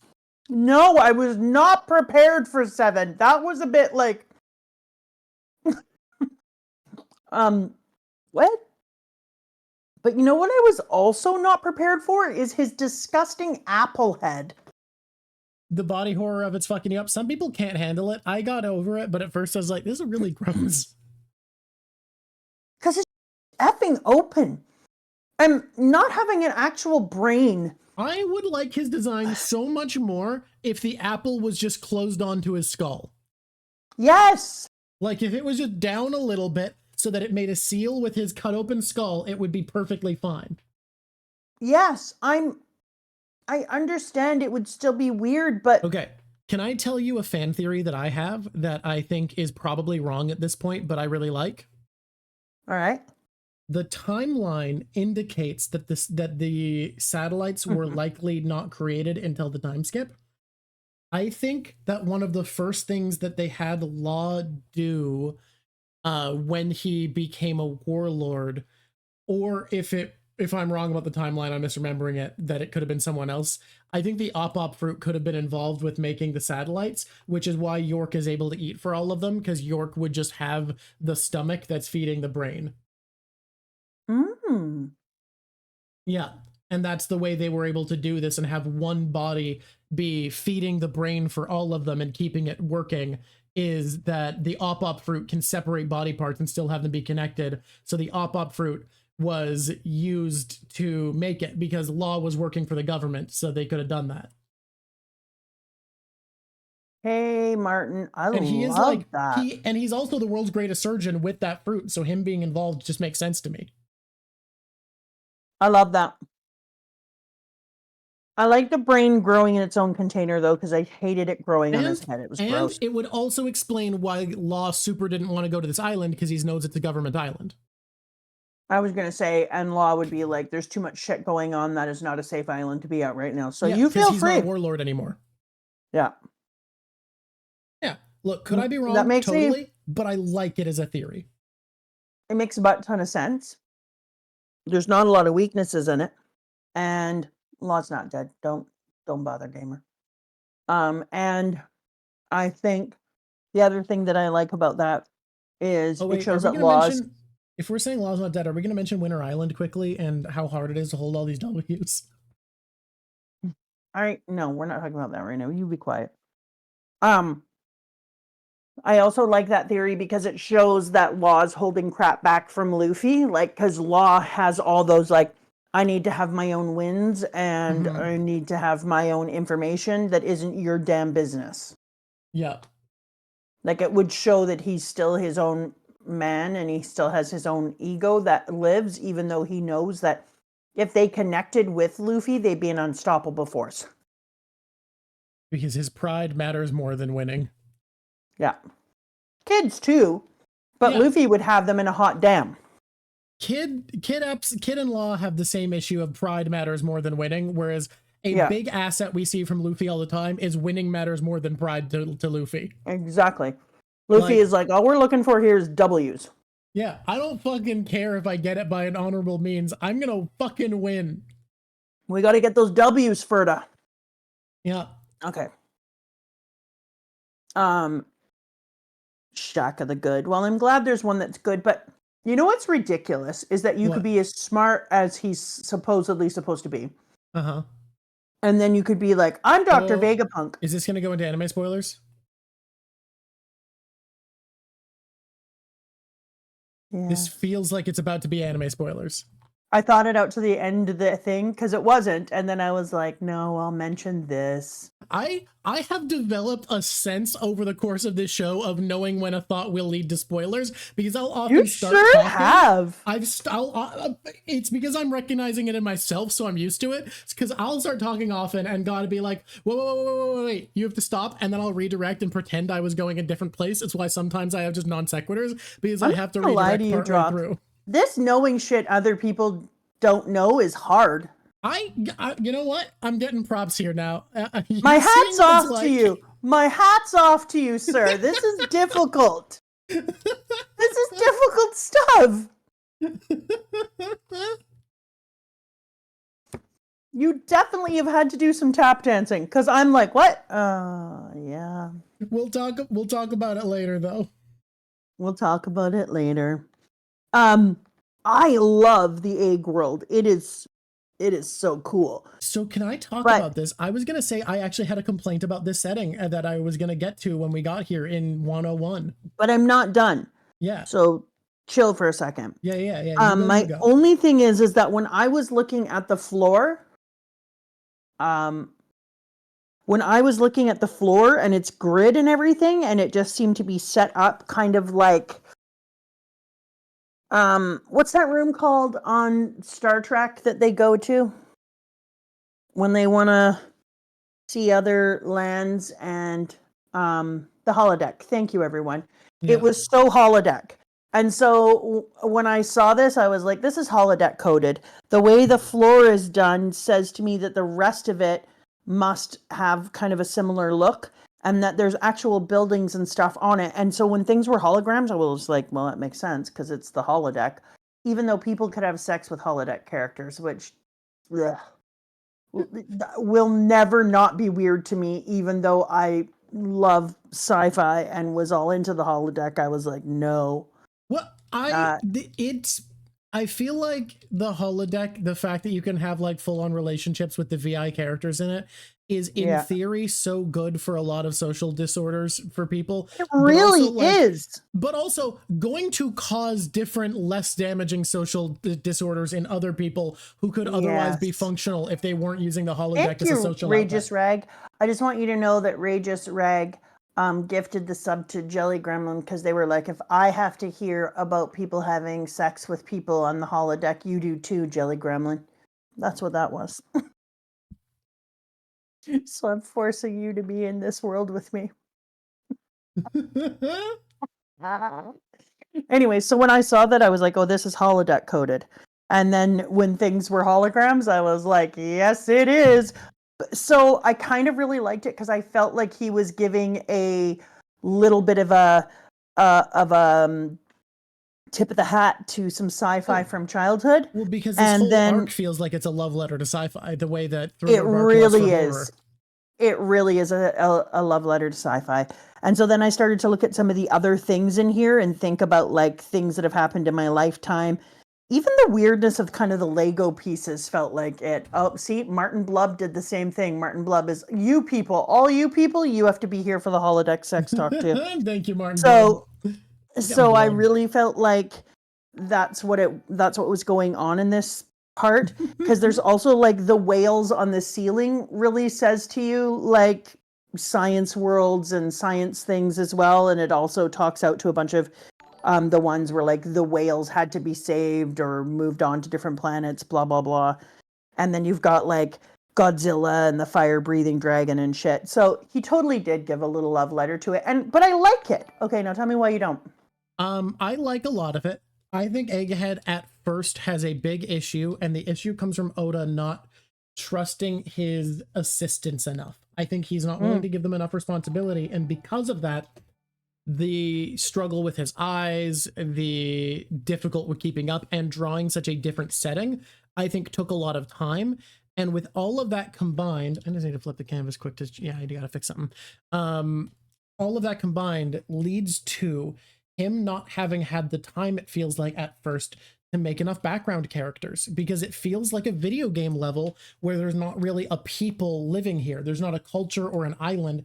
It felt way too empty to me at first, where eventually we start to see civilians, but when they first show up, the island is vacant and it feels kind of dead. And it, like, the best way I can put it really is video game level. It feels like a video game level, how empty and open this place is. And I think if he trusted his assistants more and was willing to delegate and have them cover more of the workload he couldn't, tackling this very high detail environment, it could have felt a lot more full and lively. Because when we show up in Dressrosa, we see civilians everywhere. When we show up in Wano, we see civilians everywhere.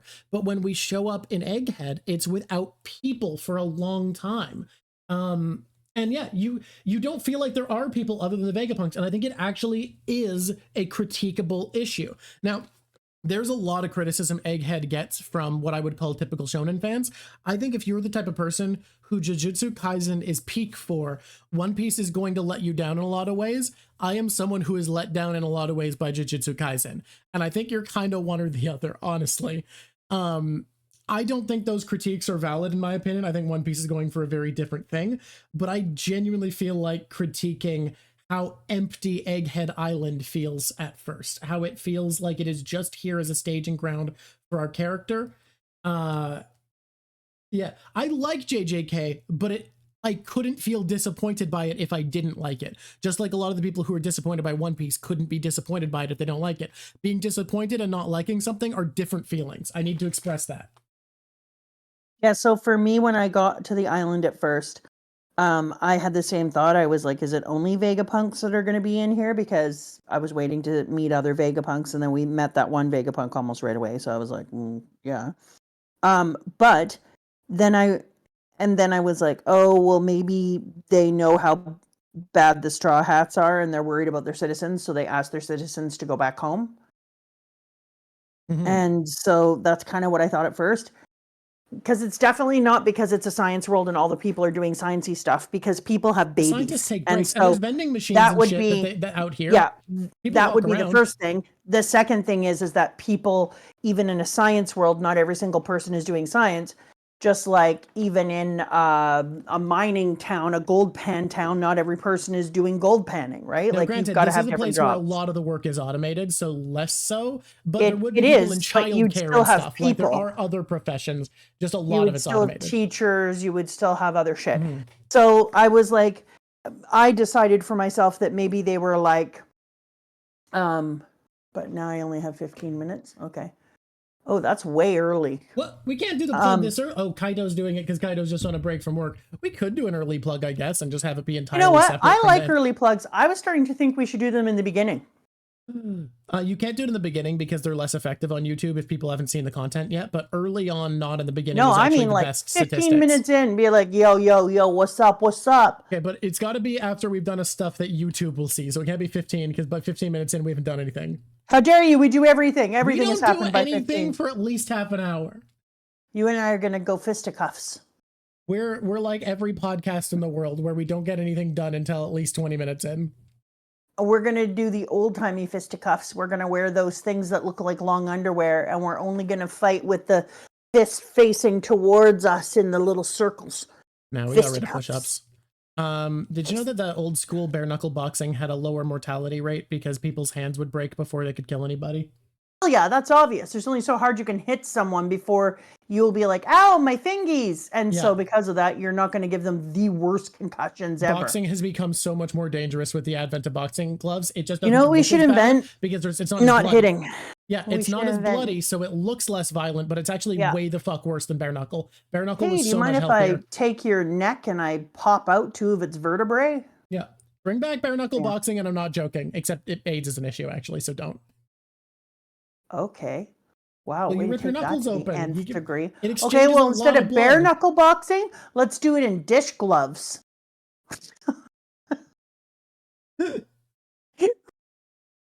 Now I can't unsee that. And it's so good. Like, it's so good. You need to imagine it. I'm imagining it. I want dish gloves. How about instead of dish gloves, car wash gloves? You know, the big sheepskin gloves? That'd be funny as ass. Oh! Car wash gloves. Hi, YouTube. Hi there, YouTube. It's me, Mama Drawk. I've been accused of being unhinged, and Some that people there, said see she's them? unhinged. That's Drawk. Drawk is fully unhinged. But me, I'm what She's you not, call she's hinged. She's very hinged. I'm super hinged, so I'm going to hinge the hell out of this. Are you ready? He's about to tell you all the things that you should do. Okay, once upon a time, we lived in a space world. And in that space world, we had things we were allowed to like. You're in that space world currently, and you should press like and space it out with us. And then in that space world, which is this world, but also other worlds, if you're grokking with me right now, we also have subscribe, and you should subscribe. You know what's really weird? I was noticing that when I'm on YouTube, I was trying to think if there's ever a time when I like something and I don't like it. Uh-huh. There isn't anymore because I do this all the time. So then I'm like, do this, you started hitting like. I forget sometimes still, like, but I try. No. Okay. Can I be real? Can I be real with how I do it now? Is okay. Content I watch just to fill time but don't care about, I don't like. So that's, if you don't like us, that's what you're telling us. You're telling us that you don't care. Wow. I didn't know that. Everybody's in space. I fill time with YouTube. Here's what I'm going to do. About. You know how there's a sun and they say that we go around it, but we don't really. Instead, the sun is running away from us and we're just chasing it in a big corkscrew pattern, being like, don't leave us, we love you. That's not really a don't really. That's more of another perspective you could have on what's happening, but yes. Yeah, no, it's really that way. Anyways, and it's moving through space and it's chasing other things and it's within its own thing. Listen to me. That's what you're doing right now. You are flying around chasing the sun and you're on a spinning ball and the center of it is wild and underneath there's more ocean than is on top, which I can't even with that. And so I'm just going to here to tell you, what does it matter if you press like? Just press like or don't. Yeah. What does it matter? Yeah. We're all flying through space. Hey, did you know that that the Amazon is the second biggest river in the Amazon jungle, it turns out? What? Really? There's a bigger one running underground right underneath it. Okay. That makes me upset too. Yeah. The how much water is underneath us thing is really upsetting when you put any kind of thinking. Huh? Yeah, they really mess me up. And now that we know that underneath all of the ocean floor, we have more ocean and it's more ocean than all of our oceans. There are theories that it is. It's not proven how much is down there yet because it's impossible. Not proven. But there is some tectonic evidence that suggests that there might be an entire under ocean. Yes. There was more new evidence recently released. I just watched this whole thing on it and it was awful. There's more new evidence? Fuck. I don't recommend watching it. It was being looked down on by a lot of scientists at first. It is under ocean and they're now being like, it's feeling more seriously true. We're feeling and more I and more can't. Like under ocean might be real instead of just a theory. Fucking hell. Yeah. Not hollow I don't like Earth. it. No. It's not hollow I'm not Earth. here for it's wet Earth. It's veins in the Earth because if it was hollow, it'd be empty. Exactly. Are we going to talk about? We're going to talk about everything. But also, that's I don't know. Anime people have seen Stussy. It's fine. We can talk. You can edit this out if you want, editors. I'm going to finish up with the plug now. It's plug time. Here I go. Sub plug.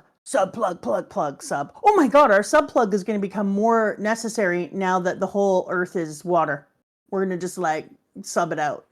Okay. Next part to sub plug. We also have an address. You can send us letters. We read them usually online because.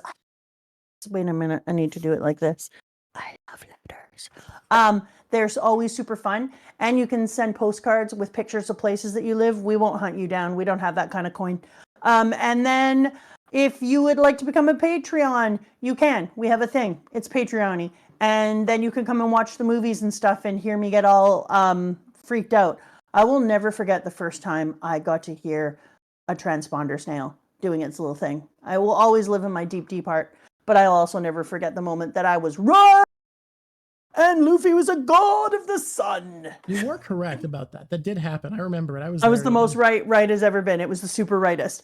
And if we get to 100,000 subs, which I feel like we can. Why? Because I just feel like it. We're going to get a tattoo together. And people are already putting ideas in our Discord, which you should join because it's funny and hilarious. So far, just Sun God in front of the moon is or in front of the sun is a pretty good one. I really do like that one, if I'm going to be Really good honest. one. I could see It's a that on really me. good one. I would put it in the area they called tramp stamp, which they shouldn't call tramp stamp. They should call it really good place for a tattoo. That's what they should call it. That's what it I should be heard they're called. calling it now. Yeah, because tramp stamp, like, first of all, don't judge how many sexual partners people have. Rude. Don't judge whether or not they are, like, tramping about if they have a tattoo in a single place on their body. Like, how about we just call it great place for a tat? Wait. Can it be called a tramp stamp again, but instead it's a stamp you get if you're a homeless person who travels but doesn't work? Because within the homeless community, tramp and wants to be homeless and is tramp traveling is a homeless person who chooses to be homeless, chooses not to work. So it is someone who, like, either forages or begs but travels. Whereas bum is someone who doesn't work, doesn't travel, and hobo is someone who does work, does travel. I don't mind it. Okay, then I'm going to get it there for sure. It's just for the homeless who don't work but do travel. Thank you for subbing. Also, I like it there because it's just a great place to put things. It's like a body pocket. You know, you put things there and you forget they're there, and then you're like, "Oh, I have something here. Oh, that's so cool." Even I feel like that one was unhinged. It was. I'm right now. I couldn't connect with it, and I realized I was supposed to read an essay someone wrote for us that Dr. Jack is using their space in the crew to give someone else a chance to write for us to read, and I needed to read it ahead of time to make sure. Sweet. It's very good. Wait, I didn't say the one part. My second plug. Hey, YouTube. Subscribe if you want, don't if you don't want, like if you want, don't like it if you don't like it. If you don't like it, maybe piss off. And also nothing else. Okay, can we hear it now? Let's keep rolling. Well, no, for real. When I don't like things, oh my God, this person put, yeah, for real, YouTube. And I had just said, no, for real. But for real, I find myself hate watching things sometimes, and that's not healthy. If you don't like something, piss off. Get over it. Instead of hate watch, I watch political commenters I like do reacts where they debunk the things I hate. That way I get the joy of it, of hate watching, but it's productive. Oh, I understand what FY is right now. It's not for real. They're using the F-bomb. You know what? You do you. Oh, okay. But I do hate watch things, and I feel bad about it. Yeah, you should do what I do. It's better. It's productive hate watching. You're not wrong, because when I hate watch things, at the end of them, I'm like, ugh, I feel dirty now. Yeah, but if you have like, someone pointing out why it's bad, I feel dirty inside where life. You can't take a scrub brush. Yeah, it's bad. It's a bad feeling. All right, I want to move on. Let's move on. Moving on is move on. Remember, someone did add Panda Man. For whatever reason, the thing that shows what people have bought disappeared, so I don't have access to seeing what people have got anymore. So I'm going to write that down so I don't forget, because that one vanished. Okay, are you reading the thing now? Am I reading the thing? I'm almost on it, and then I can tell you if it's good, and you can choose when to read it. It is a thing about Yamato, so it's about the previous arc. Okay, let me know when you put it over in my pocket. It's a bit longer than we normally do, but I think it's my online pocket. I am moving forward. Here we go. Luffy does the thing that Luffy does when he jumps into things and he eats things and he talks to things and he punches things and he runs around. It kind of seems to be Luffy's MO when he first gets to a place. He's like, oh, I'm in a new place. I'm going to do all these things. I'm gonna get a little unhinged for a moment. You think Mama Drawk is unhinged when she unhinges? Yes. Luffy is more unhinged. That's true. That is unironically fully true that Luffy is less hinged than you. Yeah, Luffy is less hinged than me. So people should have no problem with my level of unhingedness. It's ridiculous to claim that, oh, she's too unhinged. You read One Piece. That's ridiculous. What if it's not that we think it's too unhinged, but it's just noteworthy amounts of unhinged, so we need to observe on it? Just observations of the unhinginess? Yeah. Comment on how unhinged it is, but not but it's not a judgment. It's not like a dislike. It's just, hey, were you aware that you took the fucking hinges off there, bud? Okay, I'm going to read this. Did you read it all? I read it all. It's very, very well written. It is an essay about Yamato and feminism. I only have one page. Oh, it goes sideways? Whoa! Why did it do that? I don't know. There's a way to click it that it shows up better, I think. You sent me an unhinged thing. Oh, no, that's very hinged. An essay. Essays are as hinged as you get. Oh, that's better. I'm better. Everything is better now. Okay. Woo! It went sideways. And it's up to you when you want to read that, because it's about something from the previous arc, more or less, but it's I'm going to read it now because we're about to... Oh, you know what? I'm going to read it? I'm going to read it as the in-betweener. When all the people who haven't read have to let me go on like a blister in the sun. Okay. You know what I mean? You're referencing a song is what I know. I actually don't know what that means. No, you know what I mean. Like when all the people have to let me go on like a blister in the sun because they're not caught up. Okay. Though when we split, we'll do it right when we reach where the anime is. Yeah, so like a blister in the sun. We'll split and leak. I understand now. God, that's horrible. We'll pop. Why are you describing it so? Off. No, why are you describing it like so a blister gross? in the sun? You don't have to get. You can say blister in the sun without describing like what blisters are in detail. Well, you know what is spoiled, Curdy Dan, is when you get a blister in the sun, then your skin spoils. We gotta keep going, y'all. Luffy eats, he moves on. He meets Dr. Vegapunk II, the scientist genius, who doesn't happen to mention that they're going to need to pay for shit, which is weird. Really weird. Because then they get in trouble. Right? They get in deep trubs for then, having not paid for shit. And then Bonnie's like, Daddy, don't blow me up with a laser. And then he don't listen. Mini Daddy. Yeah. Well. Mini Daddy, don't blow me. Can I just say that I feel like I had a little World of Warcraft moment when my people went into the machine to get their Egghead Island shit on, and they came out wearing bikinis. I was like, wow, is this you? This is World of Warcraft coded, where you show up like, I want my new armor, and they're like, okay, so the boys get cool futures outfits. You're going to get a sexy underwear. Here's your underwear. It's super protective. Can we real talk that as much as it's incredibly sexist, the outfit the girls got, Robin kind of looks incredible. Oh, I mean, she looks hot as heck. Let's not lie. Really good looking. Yeah, it's great, but she ain't protecting herself very well, and I feel pretty pissed off about it because she's going to be like, I'm going to go do some stuff. And then she goes to do the stuff, and then she'll get cut right open because nothing is protecting her little legs. I think my favorite of the future outfits, which it just showed up in the anime within the last few episodes, so it's not a spoiler, might be Zoro. I love Zoro's future fit. Oh, I adore Zoro's future fit. Zoro's future fit is definitely the best. You know what Luffy looks like in his future fit? Astro Boy. Yeah. No notes. Yep. I knew what you were going to say. And also so cute. He's adorable. He's so adorable in his little future fit. I'm really here for his little future fit. Go Astro Boy. He's somehow cuter than Chopper. Which is wild. I feel like Chopper didn't get much of an upgrade. He's wearing a future football helmet? I don't know. I don't Chief. Like it. I'm not here for it. You could do so many things with my cute boy. He's a cute boy. My lowest tier for the future fits, followed by, and you're gonna hate this cricket, Brooke. I don't think Brooke's little fishbowl helmet. Yeah, they did him dirty on future fit. Usopp is number 2. Usopp looks fucking great. Yeah, that is a true story. Robin, Usopp, and Zoro came out of this looking incredible. Yeah, I was like, these are good things. I could watch this all day. Okay, we need to move on. Okay. Please don't hurt my daddy, she says. And she needs to say things because she's going to die soon. So we got to let her say stuff. I'm so convinced. I love this. We'll see. We'll see if you're right. She's either die or something super traumatic is happening to her. It feels like your read is either it'll be death or trauma is what you're conceiving of. Yeah. I don't mean light trauma. I mean you mean severe I fought trauma. For 12 years in a war trauma. We'll see. Yeah.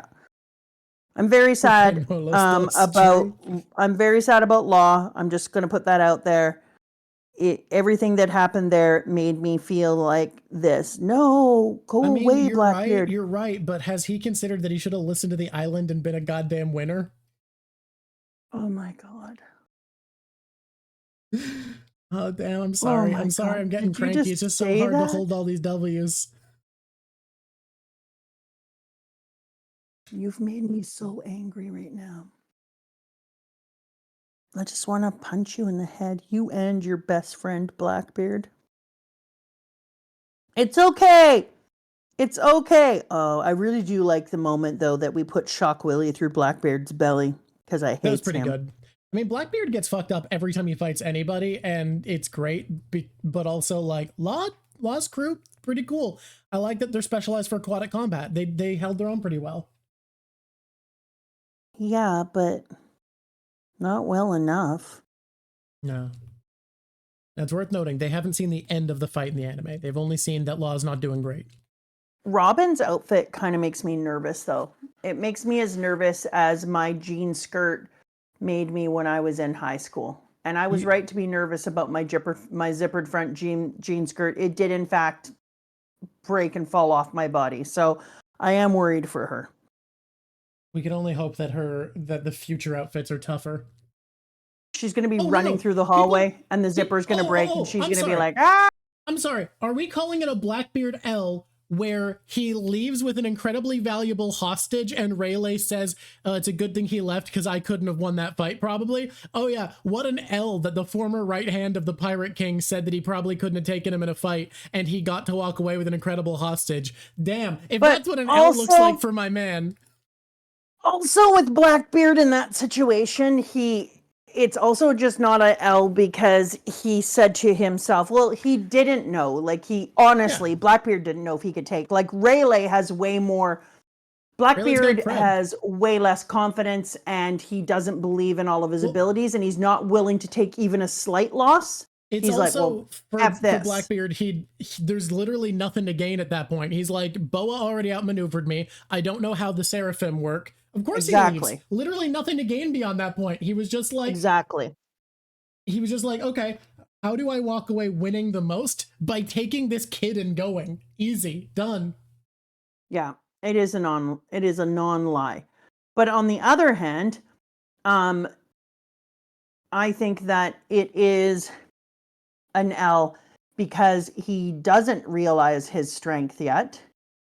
I think because otherwise he would have fought. I think he would have fought against Rayleigh.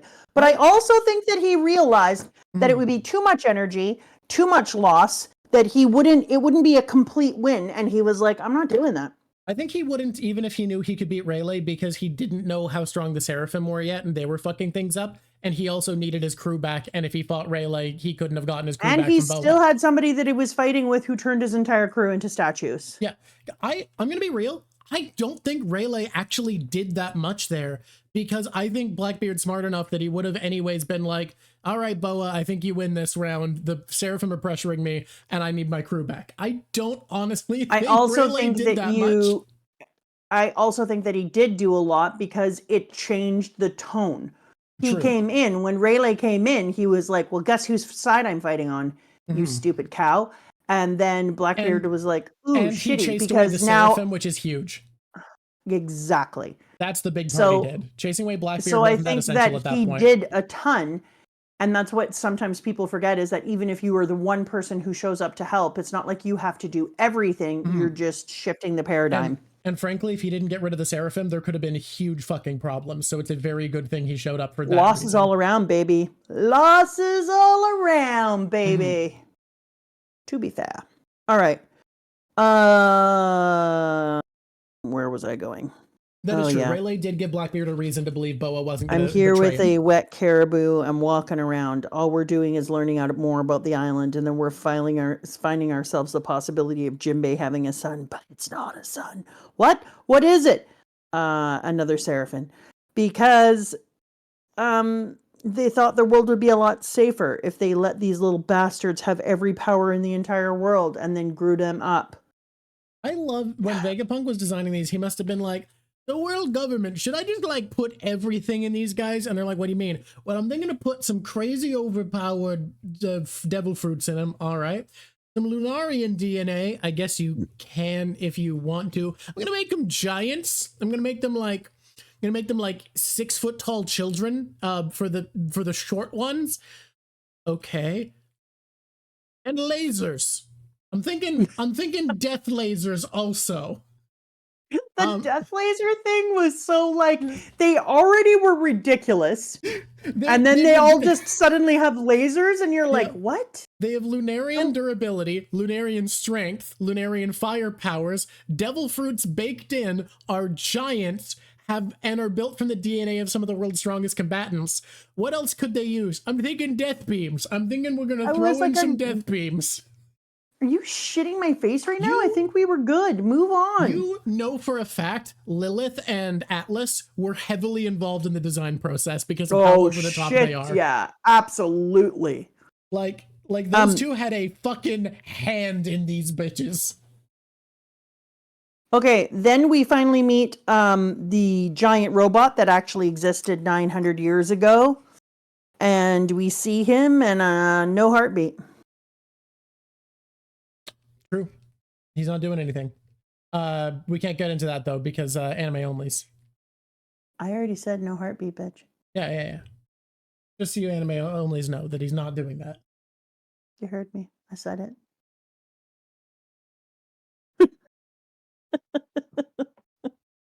Okay, then we move forward. Why? Because it's what we have to do, and it's what I keep saying in this. I knew who. I don't know if I can say that. Can we briefly talk about? Yeah, you're right.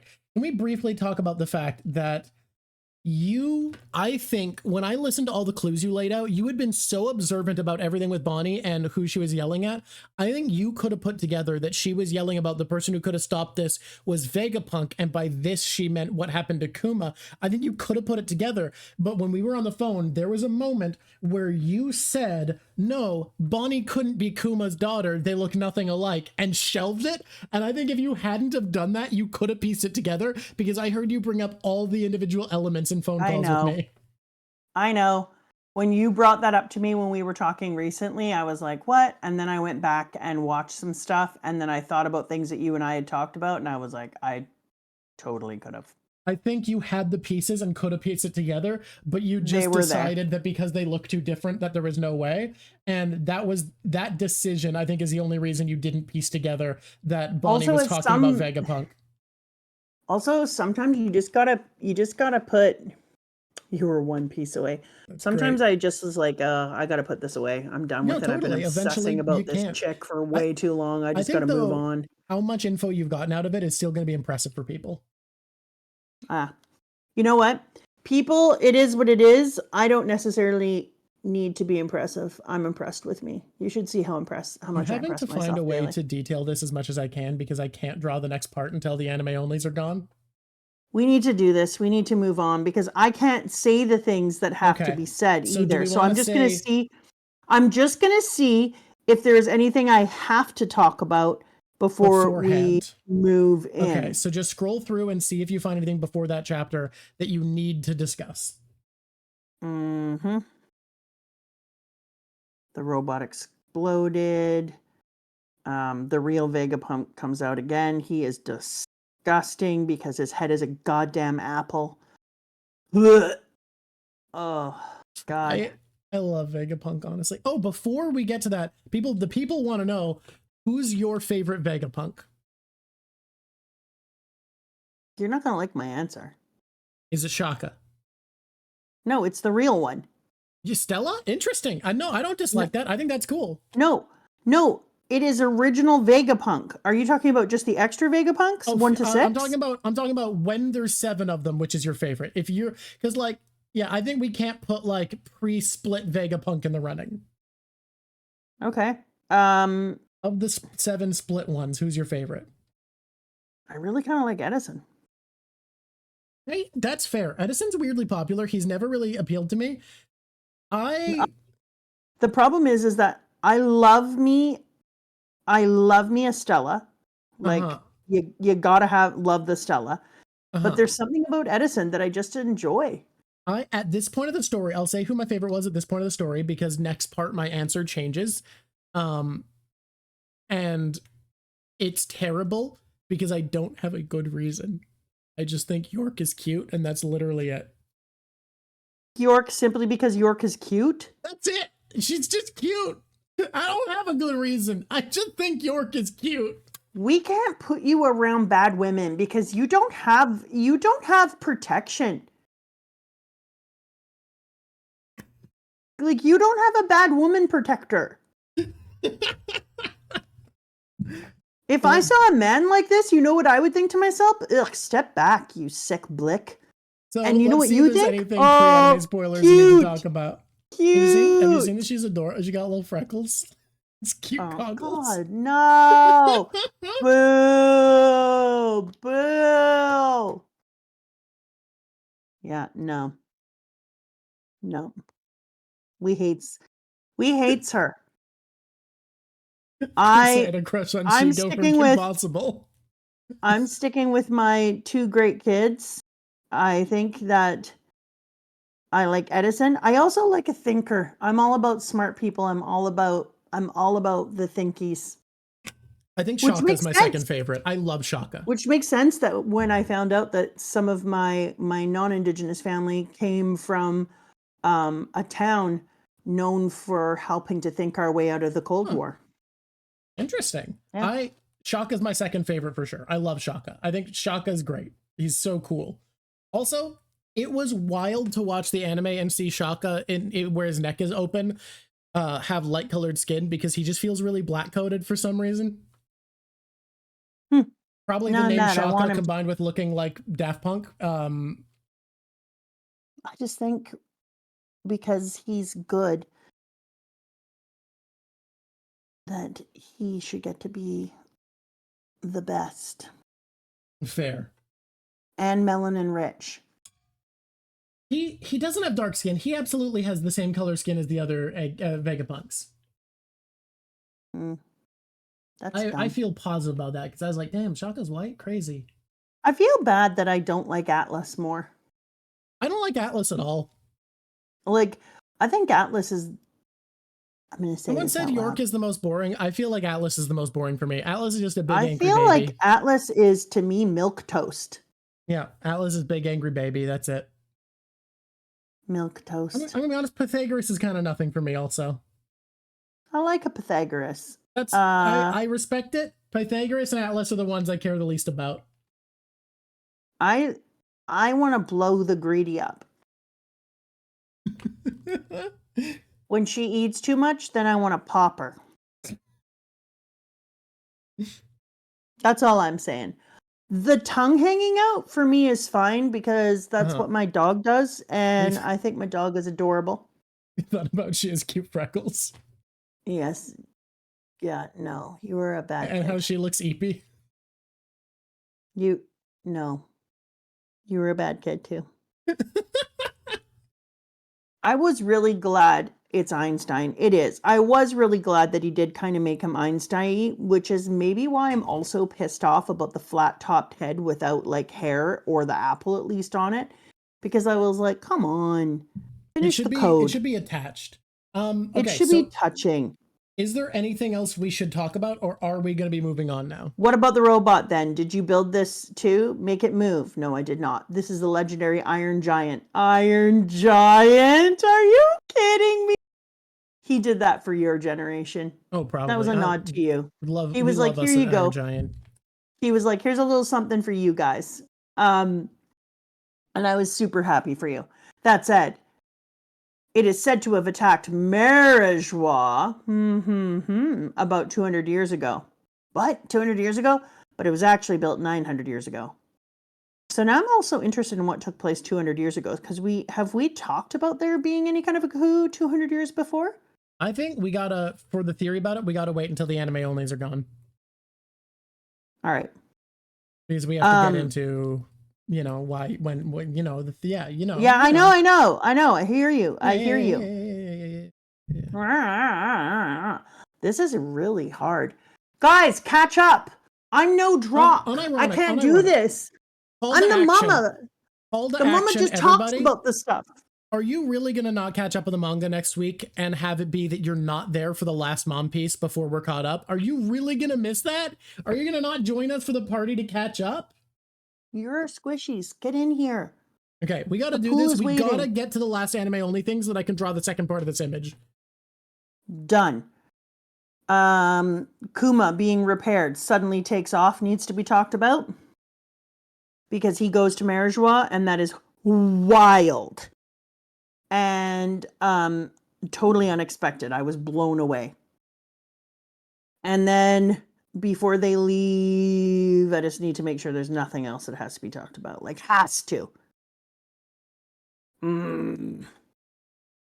If you are a person who Lucci showing up with his zeros and getting on the island, I was so angry about that. You're not a big Rob Lucci supporter. I want you to know, because I don't think I've made this obvious up until now. Yeah. I'm an anti-Rob Lucci. My man Robert not getting the cred from you. You know what? If Bob wants cred from me, then Bob can start acting better. Wait, no, Bob is better than Robert. Bob Lucci's where it's at, yes. I thought Robert was already funny, but Bob is great. I just feel like Bob isn't doing enough for me to like him, is what I'm trying to tell you. I do like Bob being like, I see your point. I see that we're not allowed to attack emperors. Have you considered I don't consider him an emperor? Yes, that was actually kind of wicked. I'm not going to lie. I do like that he's also like, I'm as important as you. And then he goes, indeed, the foolish and laughable warrior of liberation who brings smiles to people is also known as Nika, the sun god. Nika? Never heard of it, says all the crew. But as long as people wish for him, his existence will never truly disappear.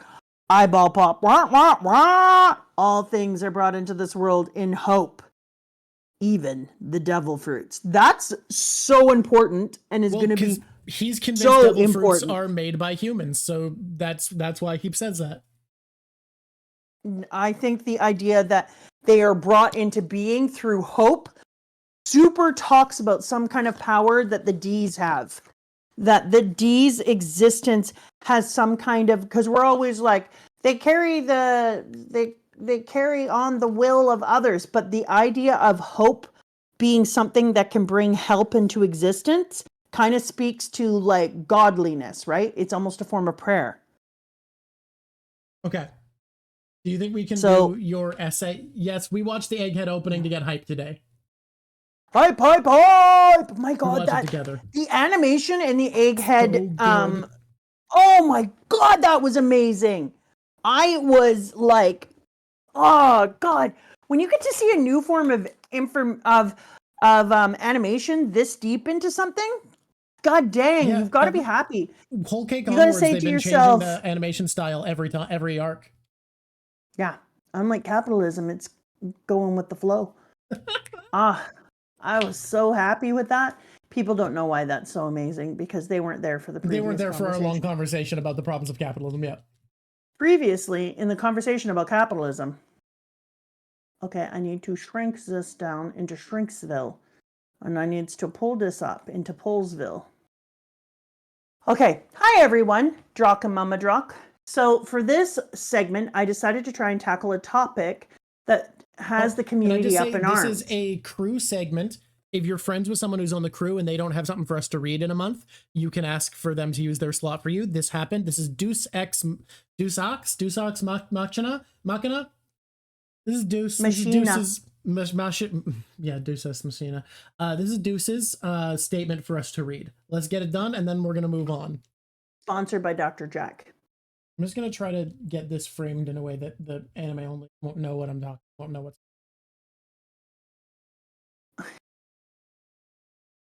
It's not Machina though. It's Machina. It's spelled with an SH. Oh, okay. So it's Machina.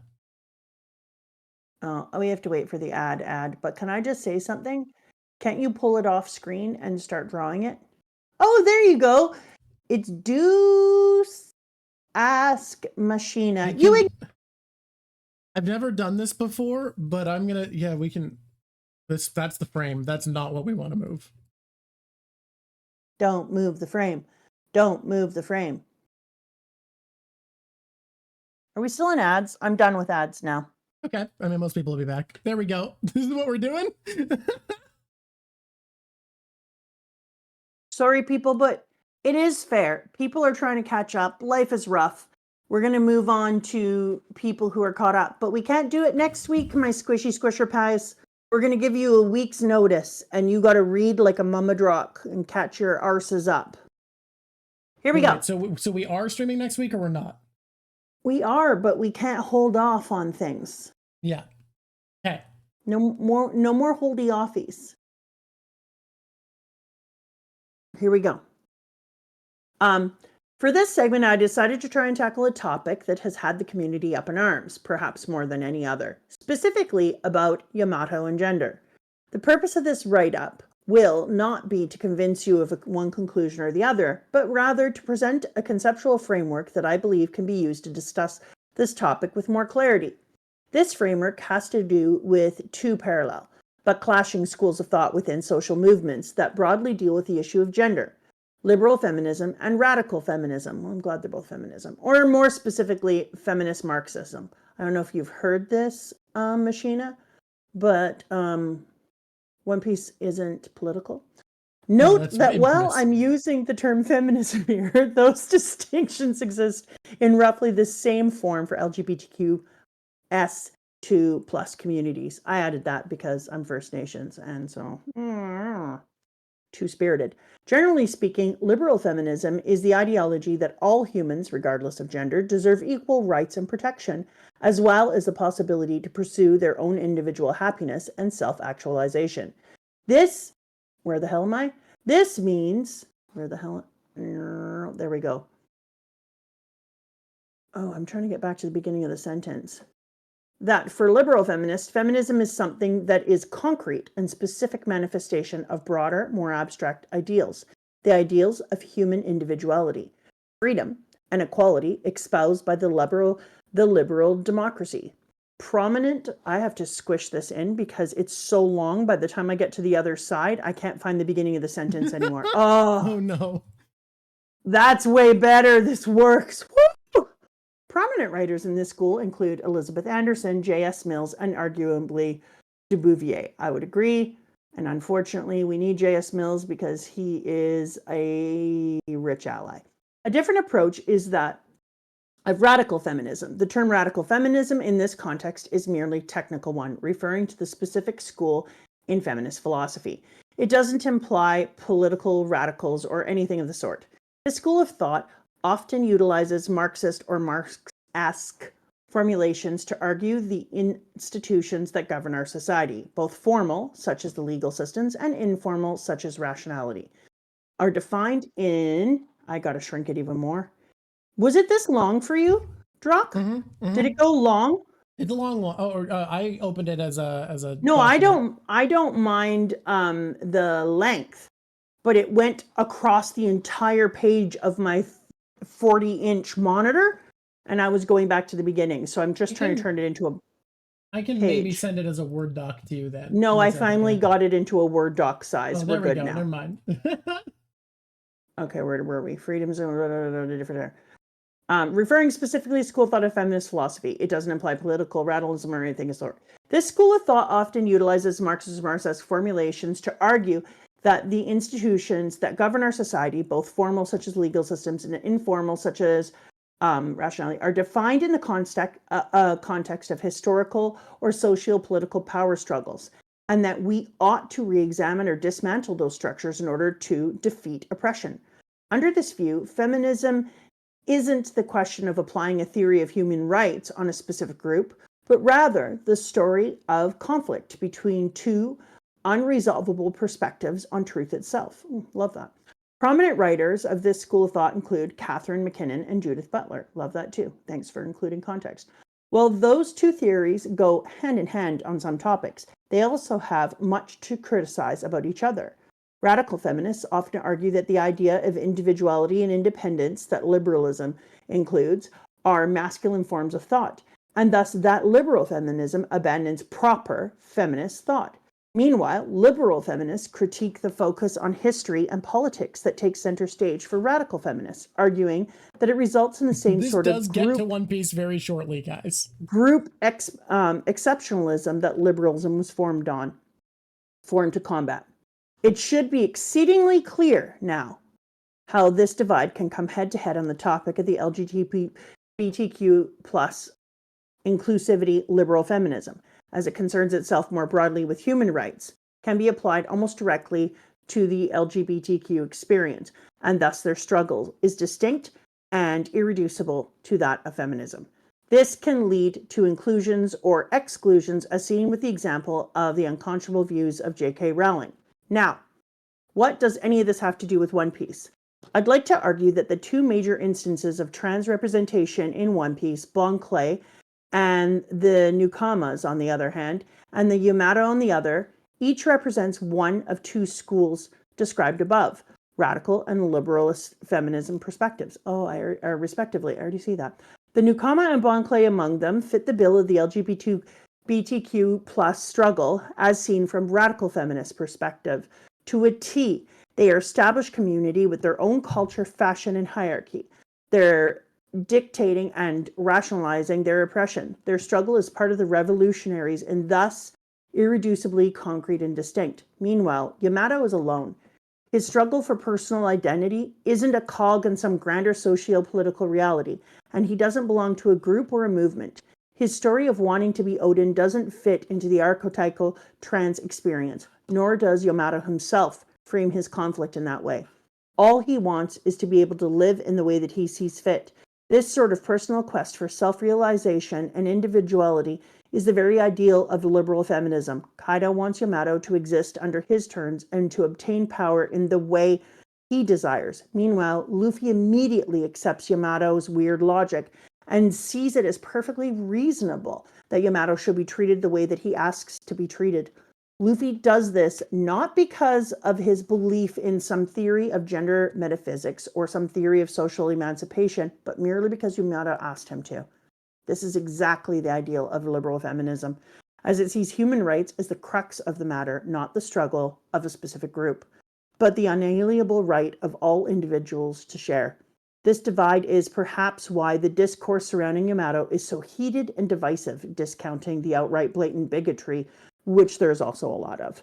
The discourse often fails to account to those two distinct schools of thought and regularly confuses between them. Thus, when the unique oddities of his character and personality are brought up, people are often unsure about how to treat them and why and what they mean. However, I believe that with better understanding of the theory and justification, or more effective discourse can be achieved, and that is the purpose of this write-up. I haven't been active in this stream or server for a while. Life's been hard, but rest assured, I'm with you in spirit. Do ask Machina. That was beautifully and articulately put. I really appreciate that. And I think that's a really powerful, important point, that we spend too much time arguing about the political nature of things and don't treat things like Luffy does, where you just say, I do this because the person has asked me to do this and this is how they see themselves. And I think that should be enough. And I think this piece didn't bring up, I think if there's one flaw in this, and I think there is one, it's that, and I don't think it's one that could be addressed with the time frame you're given, unfortunately, it's that this doesn't address Kiku, but I think Kiku is an example of the same thing as Yamato, where persecution and resistance to status quo is not part of Kiku's identity. It is just a statement of being for Kiku.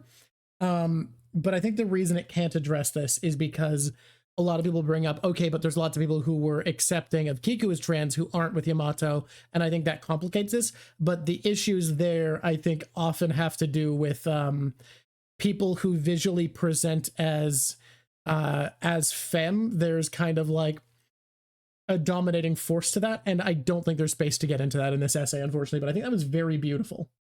It was really well reasoned. I hadn't thought about that before. Granted, schools of feminism is not a thing I'm that educated in. Yeah, I think it's something that I would like to get into at a later date, and I need you to put, I'm tired of waiting for you to do brain pens. I'm going to write it down. I would love to do an LGBTQ plus, but also I would like to do a feminist critique, because has anyone done just a proper feminist critique?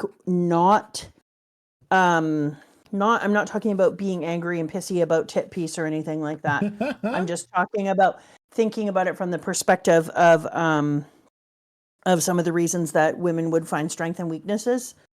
because I think it would be worth I think it'd be doing. super worthwhile. One of the big points that I think you could talk about in the pros column that I think is really interesting and important is that One Piece, something it does better than almost any action series I'm aware of, is that One Piece doesn't force women to take a masculine role to be important. And I think that's actually wild and very important for an action series. So I'd really like to do that.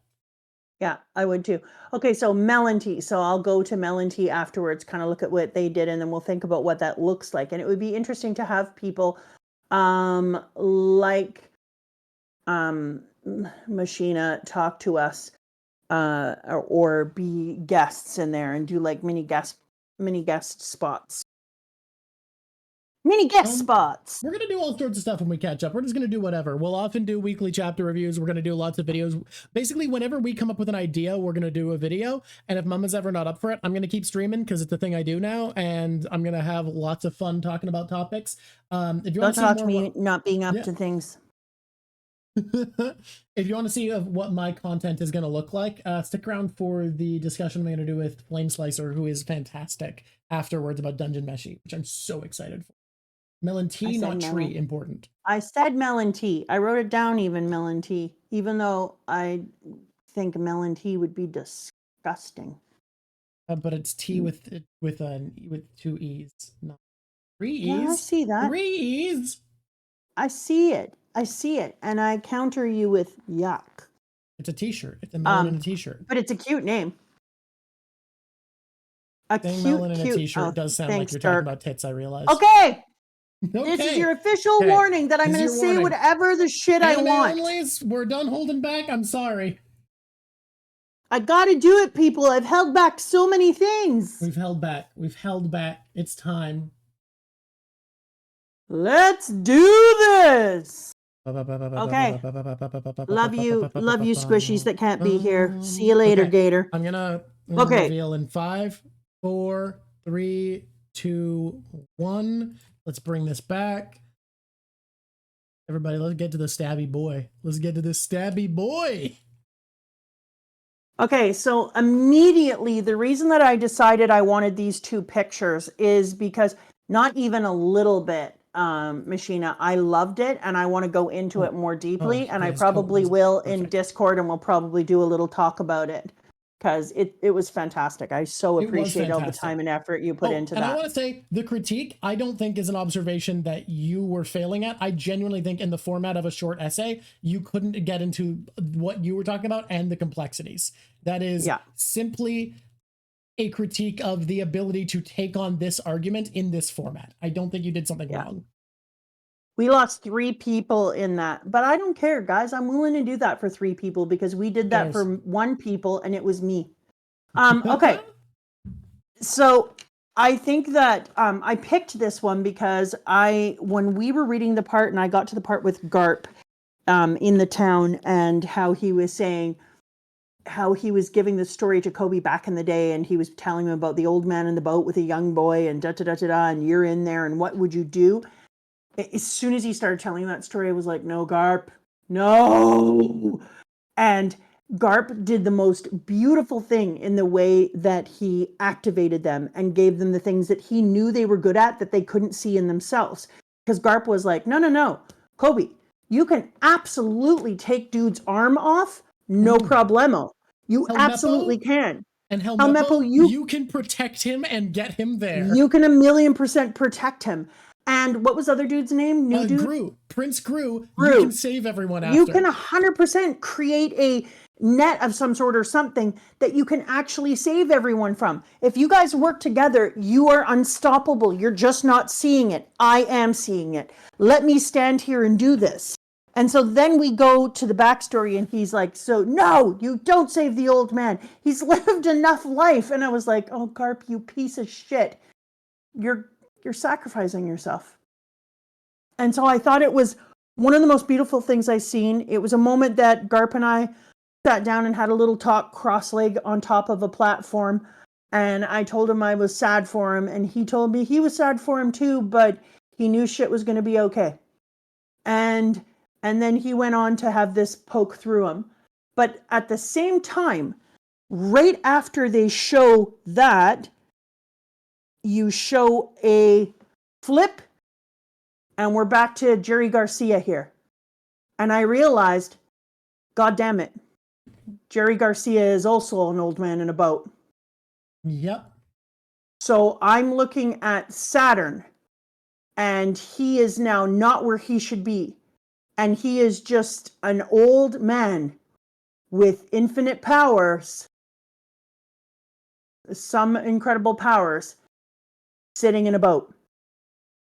So if I'm Oda, I'm going to use this lore in two ways.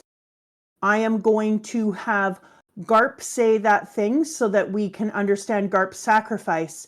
And then I'm going to show an old man who doesn't see himself as sacrificable and doesn't see himself as anything but continuing to exist and being important, even though he should have been a person who died earlier and who I think could be up to 800 years old or more, especially since I think he's made out of dark matter of some kind now. And we're seeing the two sides of that.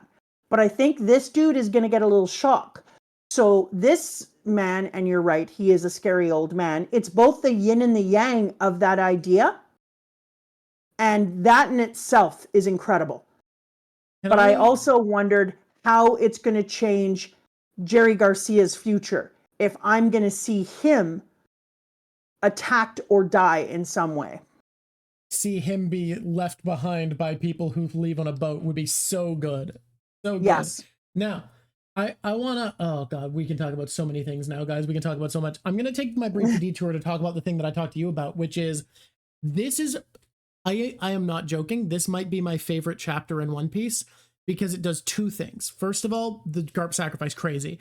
But second of all, there is almost no moment in One Piece that has hit me harder than an old man on a boat. And it is the moment that made me realize, and we're going to do an entire video about this at some point, that One Piece is only going to work once. And what I mean by that is, think about this.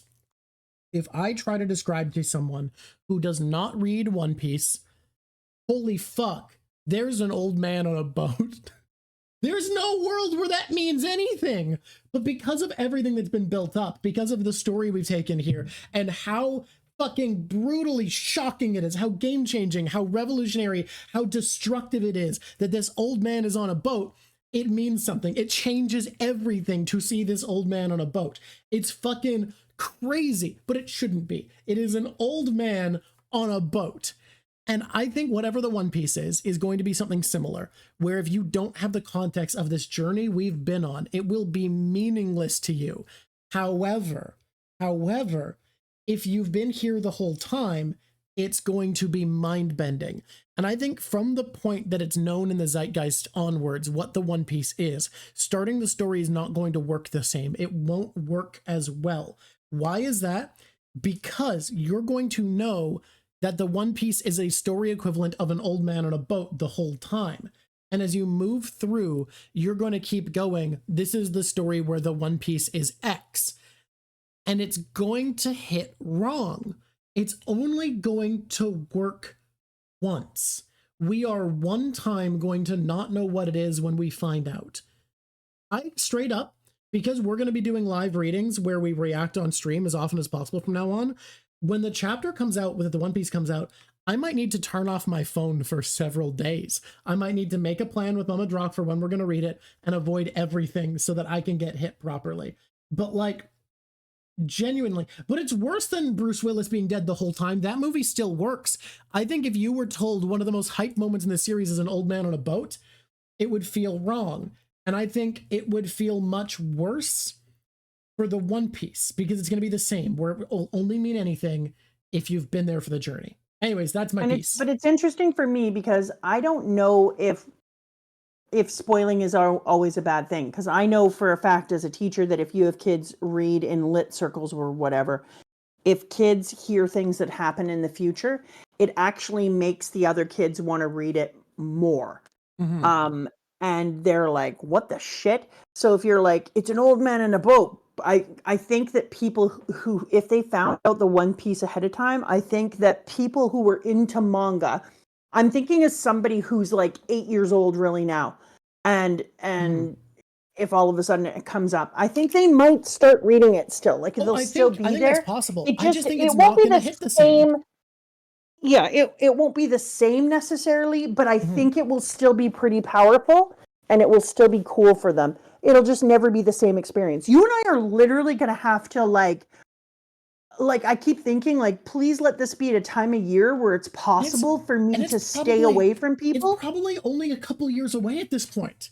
Within a couple years, we're going to get the word. We're going to get one of our editors to message us and be like, they revealed it. And everything shuts off. I drive out to your house and I'm like, we need to get online as soon as possible. Actually, wait. Let's make the policy right here. When we are told we know what the One Piece is, when we get that message from our heads up scouts out there, we look at nothing. We turn off our phones. You drive here, I think, because I have a streaming rig.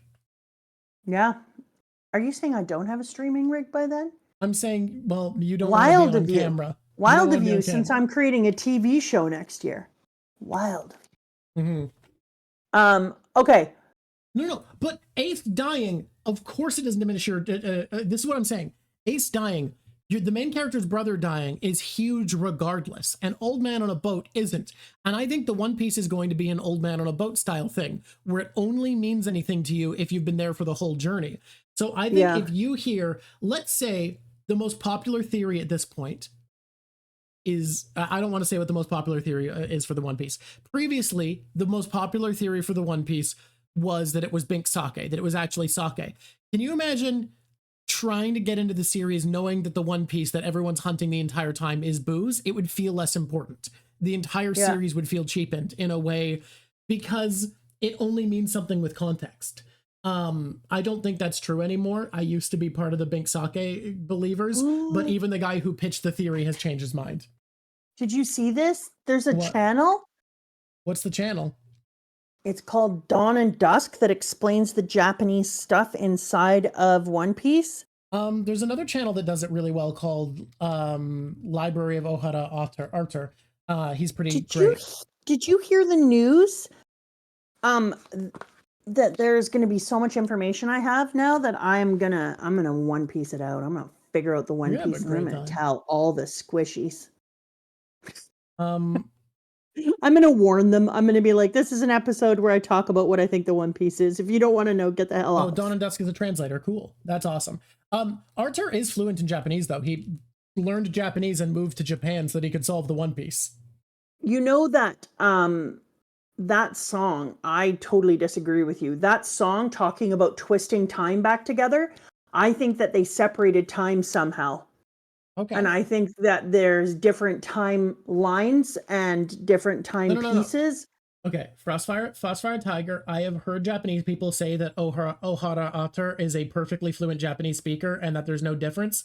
Don't be ethnocentrist. Someone born and raised in Japan is no better at Japanese than someone who studies really hard. Languages are not impossible to learn, and you absolutely can be just as good. Context, like in different parts of Japan, apparently there are different little meanings. Like this girl in my class said that in her area, that there is an idea that you would say to people like, being a translator is more meaningful for sure. Yeah, like, oh, how are your days doing? And then the answer would be something like, I have a lot of green. And I was like, what the hell does that mean? And she's like, well, it doesn't mean anything to anyone who doesn't come from my regional district. From what I've been told from people who are like Japanese and trained in Japanese culture, because I've seen people react to Arthur, there is no fluency lost. There is no cultural knowledge lost. He has educated himself very, very well. But I think the fact that the other dude's a translator is very meaningful. But he is insanely skilled with cultural context. He is, you know what? I cannot overstate how much work Arthur's put into learning. No, I don't want to talk about him. We'll talk about him later. We'll talk about him later. Let's move on. What I want to talk about is that I need to get the translation of that song, because you were like, Oda doesn't write the song. And I'm like, I saw the song lyrics. There is no way Oda didn't influence what his piece is about and what he wanted in that song. And I think that song has clues. We're talking about the new opening, by the way, for that song. Twisting time back together. Come the shit on. I mean, that could just be getting access to your memories again. Or reliving memories. Even that is a thing. Even that is a spoiler. Could be. Come the shit on. You did see Bonnie shove her hands into the memories. You know what's coming. I know what's coming. There's no world where that doesn't result in a flashback. Enjoy dying, Bonnie, or at least being effed forever. For now. Forever. Yeah, things aren't going to be good. We spoiled it in a little bit, just one thing in the chat a couple nights ago, or last night, a couple nights ago. What we spoiled is that Mama's getting a gold star soon. Yeah, I am. I know that we're gonna get the worst backstory ever because I said there was gonna be a. I said I don't know if it was before it came out or after or during. You said it during. That Kuma was going to have the most awful backstory in the history of ever, and now I know that it's going to be. You literally said it while it was coming out. And now I know it's going to be in chapter. Somebody said 78 or something. 1078. I think 1079 is the one that Oda couldn't finish, and we've been sent the rough sketch version that came out because it's beautiful, and I think it actually reads better. Wild. Anyways, and so now I'm like, oh, I don't want to see it. Get a gold star. Ding. Oh my god. You're so bad. You know what? I just want you to know what Ace just said to you. You need to stop doing that. Hey Ace, remember her first diamond star?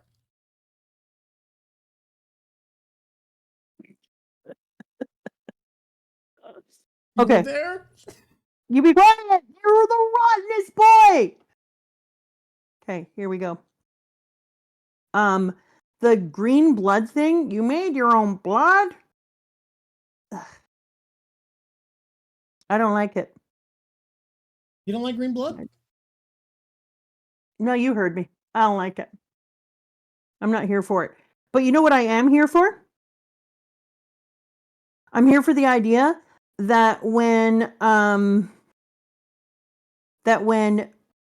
our boy had turned into level a gazillion, level 5, him, and brought out the sun god, that then his sun god heart was like, how you like me now, bitch, and turned on a robot. That you could actually see in the pages of the giant iron robot, Luffy's heartbeat was in the picture. Let's go over here. I'm going back to the beginning of this thing because I was turning it off so that the people didn't see it. My God. It's in the chapter before. I'm so bored of looking for it. My ADD gets really weird sometimes. It's like, no, this is too much. Okay. So when we stand in front of the Iron Giant, all of a sudden, Luffy's heartbeat is there, and then his Joy Boy heartbeat is the thing that clicks the robot on that has been dead for 200 years, built 900 years ago. And that was brilliant writing.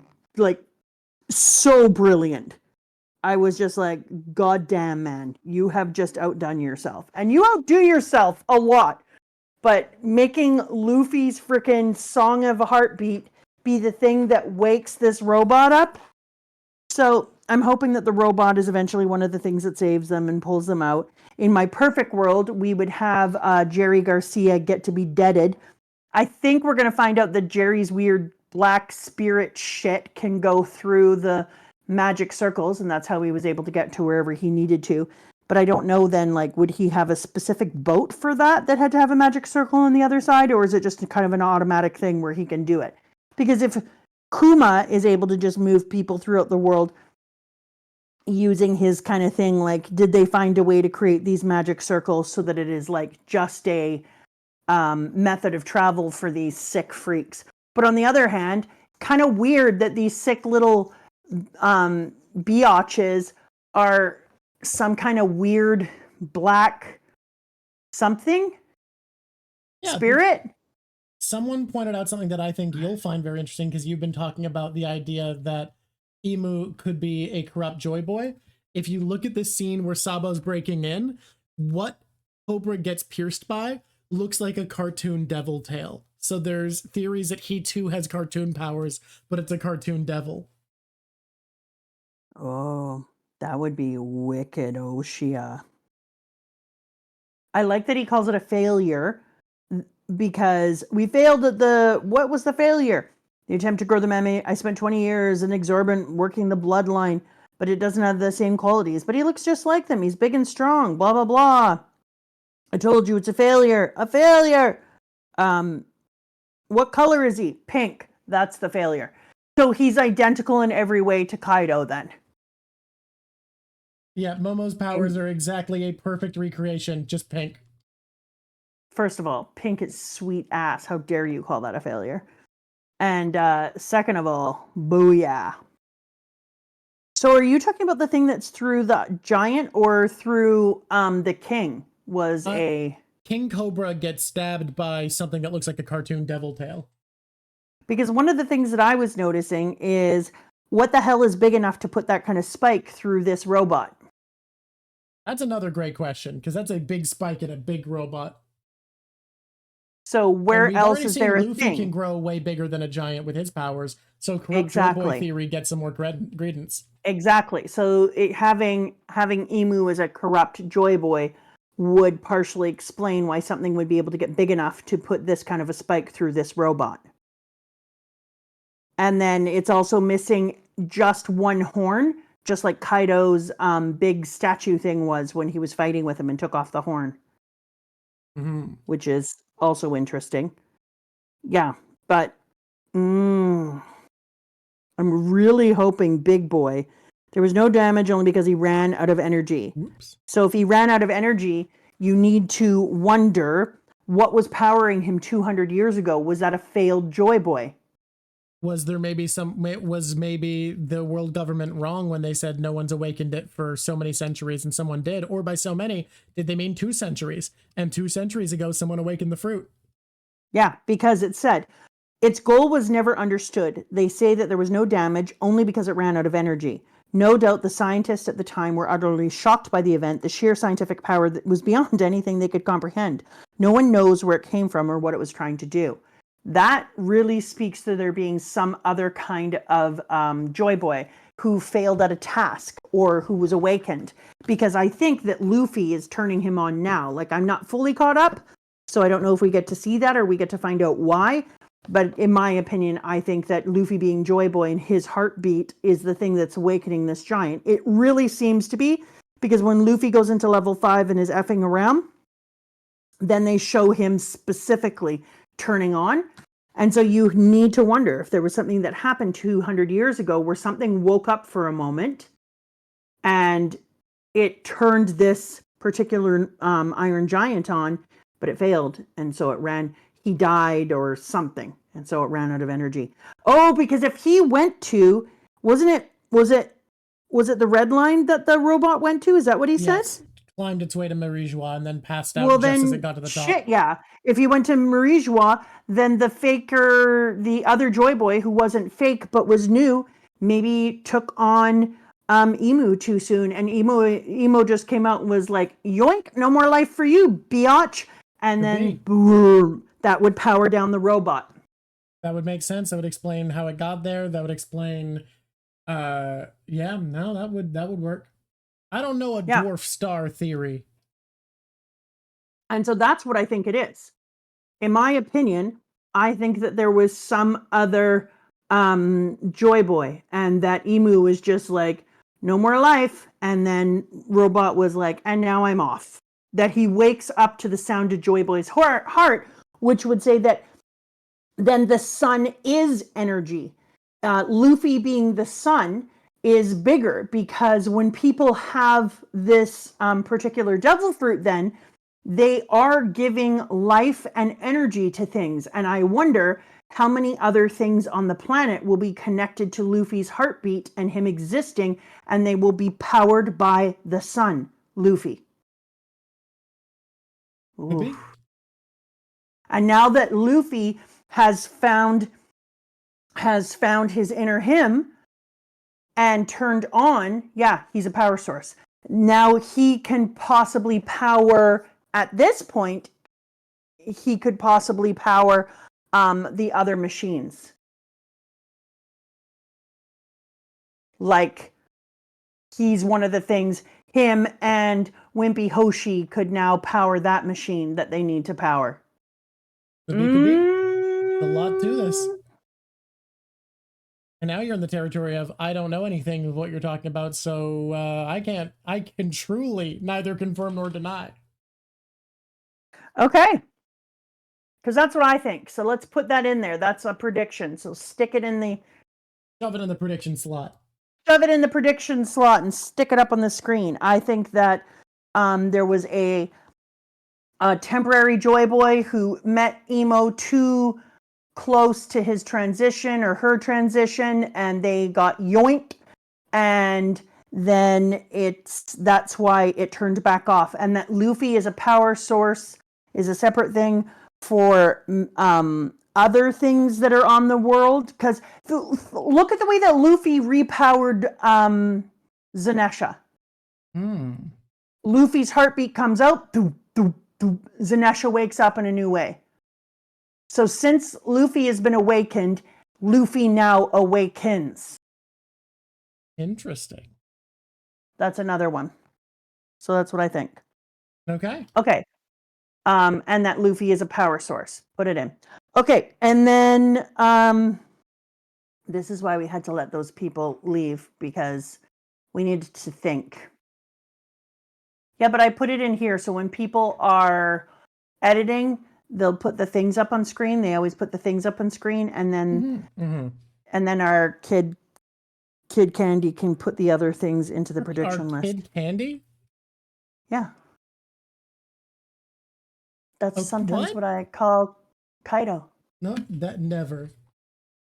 Yeah. She's the candy man. She holds the candy. Apparently you've already predicted the power source thing. Did I really? Oh, yeah, because I said that he would turn on the one under the water when the Noah's Ark thing. But this is different. I mean, a power source for all of the different types of things that were happened 800 years ago or 900 years ago. And that if he is the D-Clan, I'm wondering if he's also going to start turning... Okay. I wonder if it's true. Okay, but I'm going to say something. I know I'm only saying it, but I'm aware of what I'm going to say this time. I was just going to say it before. That Luffy, being the Nika, the sun god, also turns on all the Ds. You're just gonna walk into that one? Mm-hmm. But I do mean it.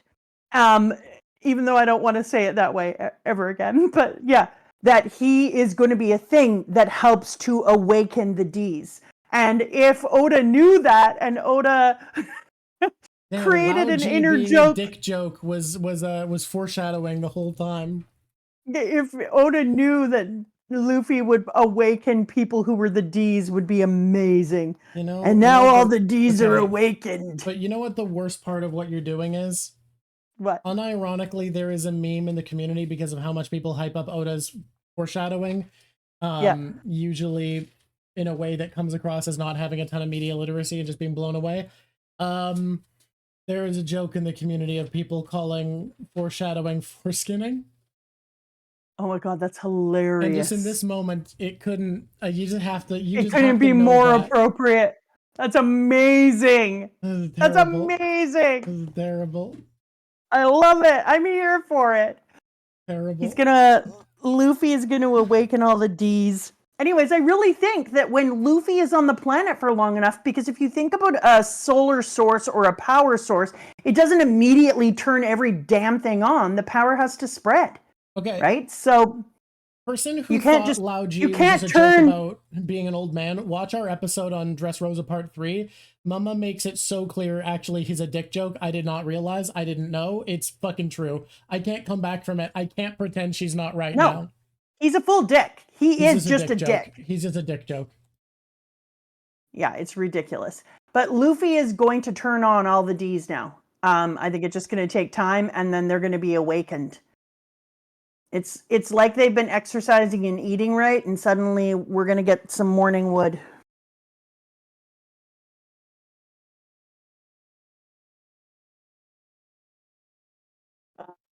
God, I'm so excited. Even that's funny. Have a good time. Anyways, but I'm trying to be serious here, folks. I'm not joking. I really do think this is something that's gonna happen. Oh God. Oh, I hope he makes it clear that we're like having these jokes when we get there, because that will make me laugh so hard. The dong of a new era. You get this. Can't do that one. Oh, you can do that one.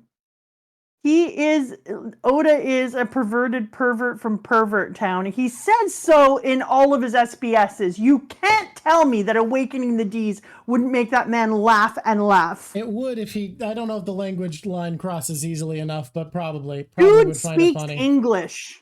I mean, he speaks okay English. Speaking a language well enough to be into puns is specific. We'll see. Okay. I don't hate Luffy teaming up and having the big old fights together, even though I hate Lucci.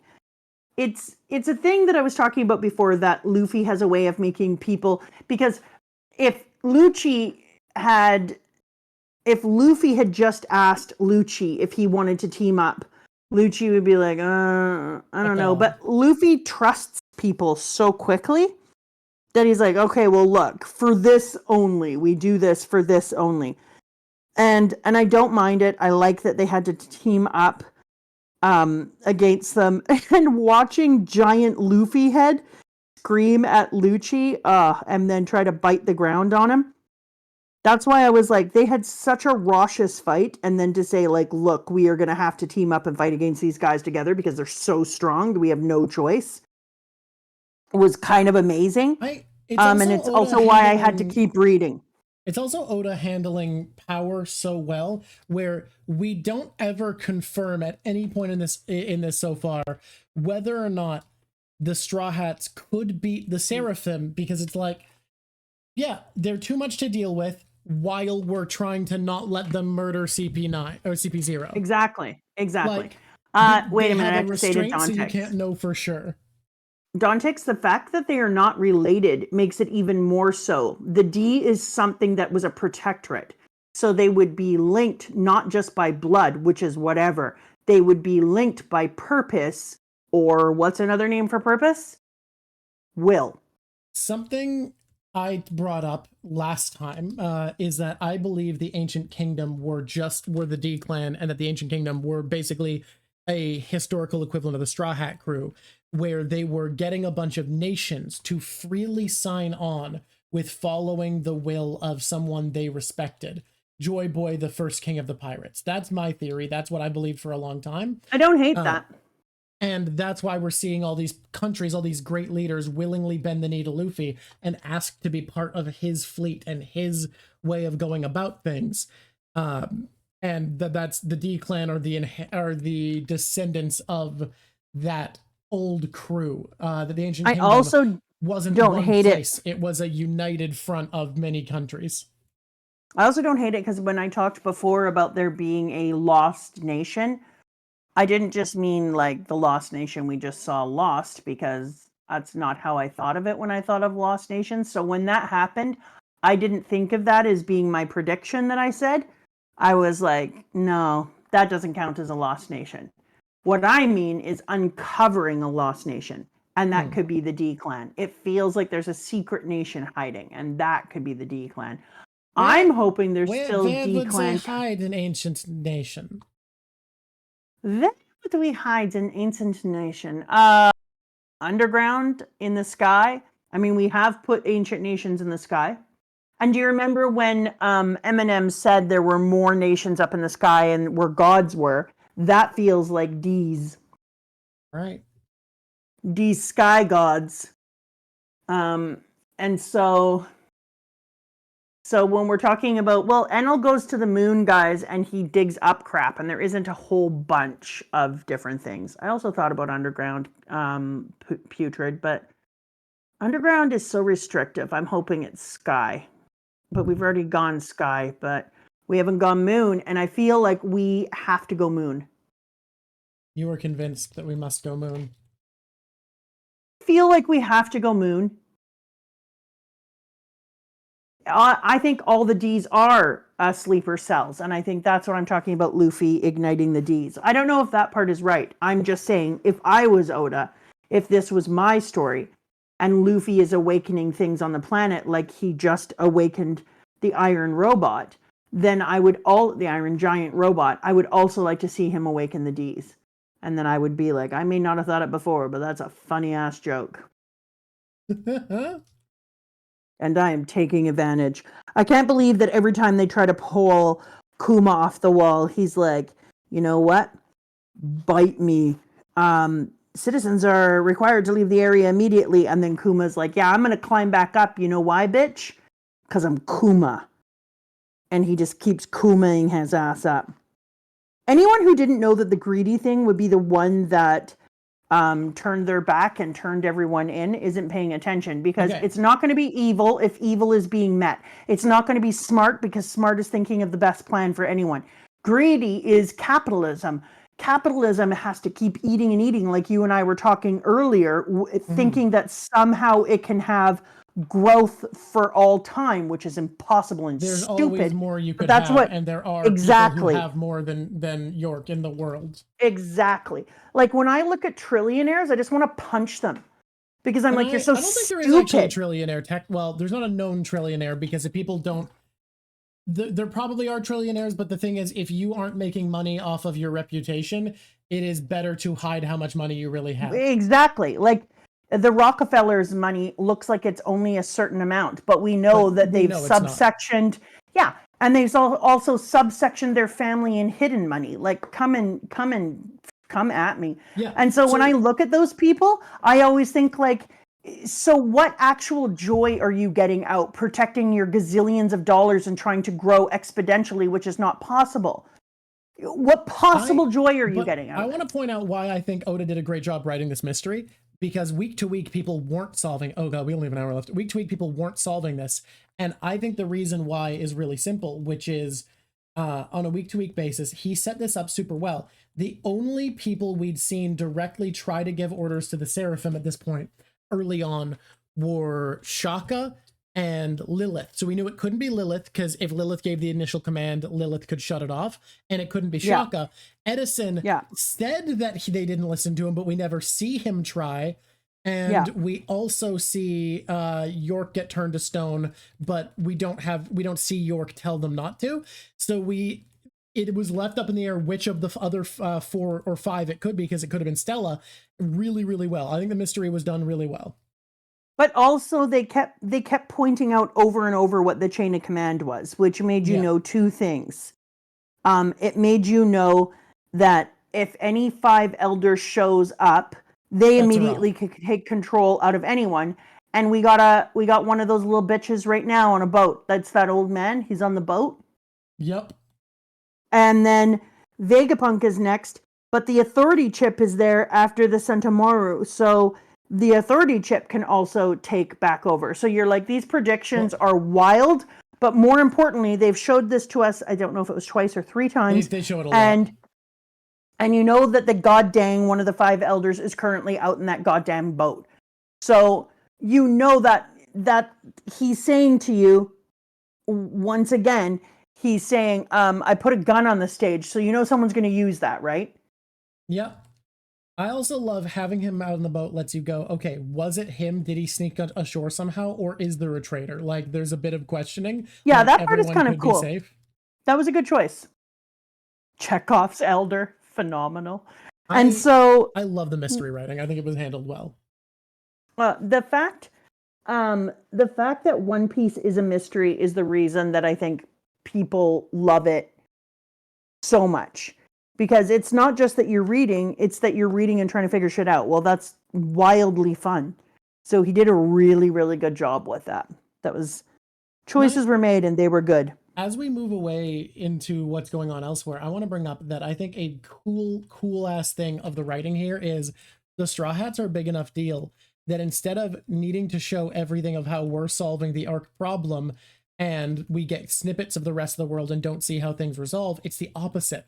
We get to see how the rest of the world resolves because our crew is strong enough that it's a given they're going to find out who did this and take care of them. That just happens off screen. Off screen. Yep. It's they figure it out. They solve it. You don't need to know how because they're the fucking Straw Hat Pirates. Yes, I had one of the same thoughts when I was reading it, when I was like, well, how did you guys find out? And then I realized, doesn't matter. We knew they would. So why did we need to go through that? Good point. Okay, move on. Moving on. Motherfucker, we're going. Get Blackbearded. Bonnie being in the basement. Get Blackbearded. Bonnie being in the basement and having to deal with her father's memories is really pissing me off. Like, yeah. As soon as Vegapunk was like, "Don't put your hands in there," I mean, she is annoying as shit. There's nothing but pain in there, Bonnie. There's nothing but stupidity in her because she's like somehow dumber than Luffy. You know? Yep. Because Dr. Vegapunk is, I didn't try to do this. Shut up! Make my father. Wasn't trying to. I told you to do. Shut up, Bonnie.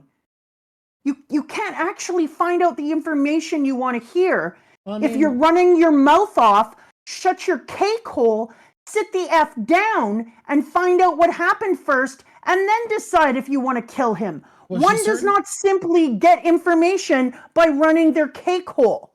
But she certainly can find out if she drinks up all those yummy, yummy memories. Yeah, now that she's doing that. But what she needed to do was just shut her mouth. She is so Luffy and somehow stupider than Luffy. Because Luffy would have been like, "What, old man?" And then he would have been like, "I wanted this to happen and this to happen." And then Luffy would have been like, "Oh, but it couldn't happen because of this and this." And then Luffy would be like, "Okay, damn it, you're not wrong." Luffy would have listened long enough to get the information and then been like, "It's not good enough for me, though. I'ma have to kill you." Whereas Bonnie is just like, "Tell me what happened to my dad." "Well, it's a very complicated story. He was doing this and this." "Shut up, old man. I'm going to kill you. Make my dad better." Oh, my God. Ugh. And don't tell me it's because she's young. It's not because she's young. We've seen tons of characters who are younger than her. She has the age to be able to do this, but her character is actually built so that it is my least favorite kind of person. Mm-hmm. So I like Bonnie, but she is my least favorite kind of person. She's the person in your life where they're like, "Tell me why this is happening." And you're like, "Okay, so," and they're like, "I said, tell me." And you're like, "Okay, well then shut up." Requires some context. I need to go back. Doesn't matter anyways. Bonnie's going to die. So I'm not going to super miss her. But it is kind of... I want everybody, you have to understand how bad I wanted to Jin there, but there was no way to do it. There was no way to do it without just being a spoiler. If there was no way to do it without being a spoiler, it's, oh, she doesn't talk anymore. She quits talking for forever. So she's still alive, but she loses the ability to ever talk. Well, I'm glad she finally shuts her goddamn mouth. I meant during your whole rant, but... Yeah, okay. Maybe Bonnie goes mute from the hellaciousness that happens, or she dies. Or she mute dies. Death of the soul. The circle eats her. All right, whatever. Anyways, if she's not talking anymore, that works out for me. You just decide what I'm saying. It's great. Well, I don't know if you've met me. That's literally what I do. Yeah. My role here. Everyone's got a role. Yeah, that's have mine. Faith in Bonnie. Momo turned it around. You disliked Momo, and then Momo came around and was like, "Hey, have you thought about how I'm actually cool?" It's like Momo because they did him dirty. Dude should be 20 years old. 18. You were coming around to Momo before his great sacrifice. I was. But Momo should be 18. I'm really upset about Momo being 28. Like, get that boy 10 years of his life back. And she lied. Thank you. All better. I feel good now. Okay, so she has the ability to age and unage things. Does she age herself to death? because she can't handle the that is so out of line for One Piece. You are just seeking vengeance instead of actually theorizing. Or she could youth herself to death and go back because she can't handle it and become a baby for life. Well, her powers are only temporary on living things. True enough. Let's just kill her. Well, people are dying more now. Did you notice that? People are dying a lot more. Yeah. And so because of that, meh. That's my least favorite chopper. Peanut chopper is my least favorite. Cashew chopper actually is my least favorite chopper. Old baby man? Yeah, when he goes into that weird rounded out bean chopper. Oh my god, we can't go into the bean thing, Drawk. We already did like we did Beantown last the night 10 before minute, last, yeah. A 10-minute Chicago Beantown moment. We went way into the Chicago Bean on our in-between stream where I was finishing the tableau. Drawk, if I may, can you please call it what it is? Cloud reflector something shit? Cloudgate. Don't call it the right thing. You ruin everything. we went in on the bean. We went all against Bean Man. I was so excited to hear because I was like, he sounds just like that other sucky artist. And then I was thinking of that one, and then you were like, well, he also got weird with his black paint. And I was like, shut up! That was the artist I was talking about. Yep. Cloud Bean yeah. Gate. Shaka getting shot is fucking crazy. That the fucking brutality there is wild. Yeah, which is weird. You wouldn't think it was that brutal, you know? Because people get like a lot of bad things happen to them, and yet I was like, oh damn. The Lupiano, I don't know, Italian tiger leopard punch between the two of them. So good. Loved it. Exists in different dimensions. Exists in different dimensions. What? Exists in different dimensions. You talking Dreamed about? up by someone else before them. Okay, listen to what he says. When Luffy and Bob are fighting, it goes into it, but we only have an hour left. What are you talking about? I'm done. I'm only on 1073. I already went up to those channels and back. I can stop at any time.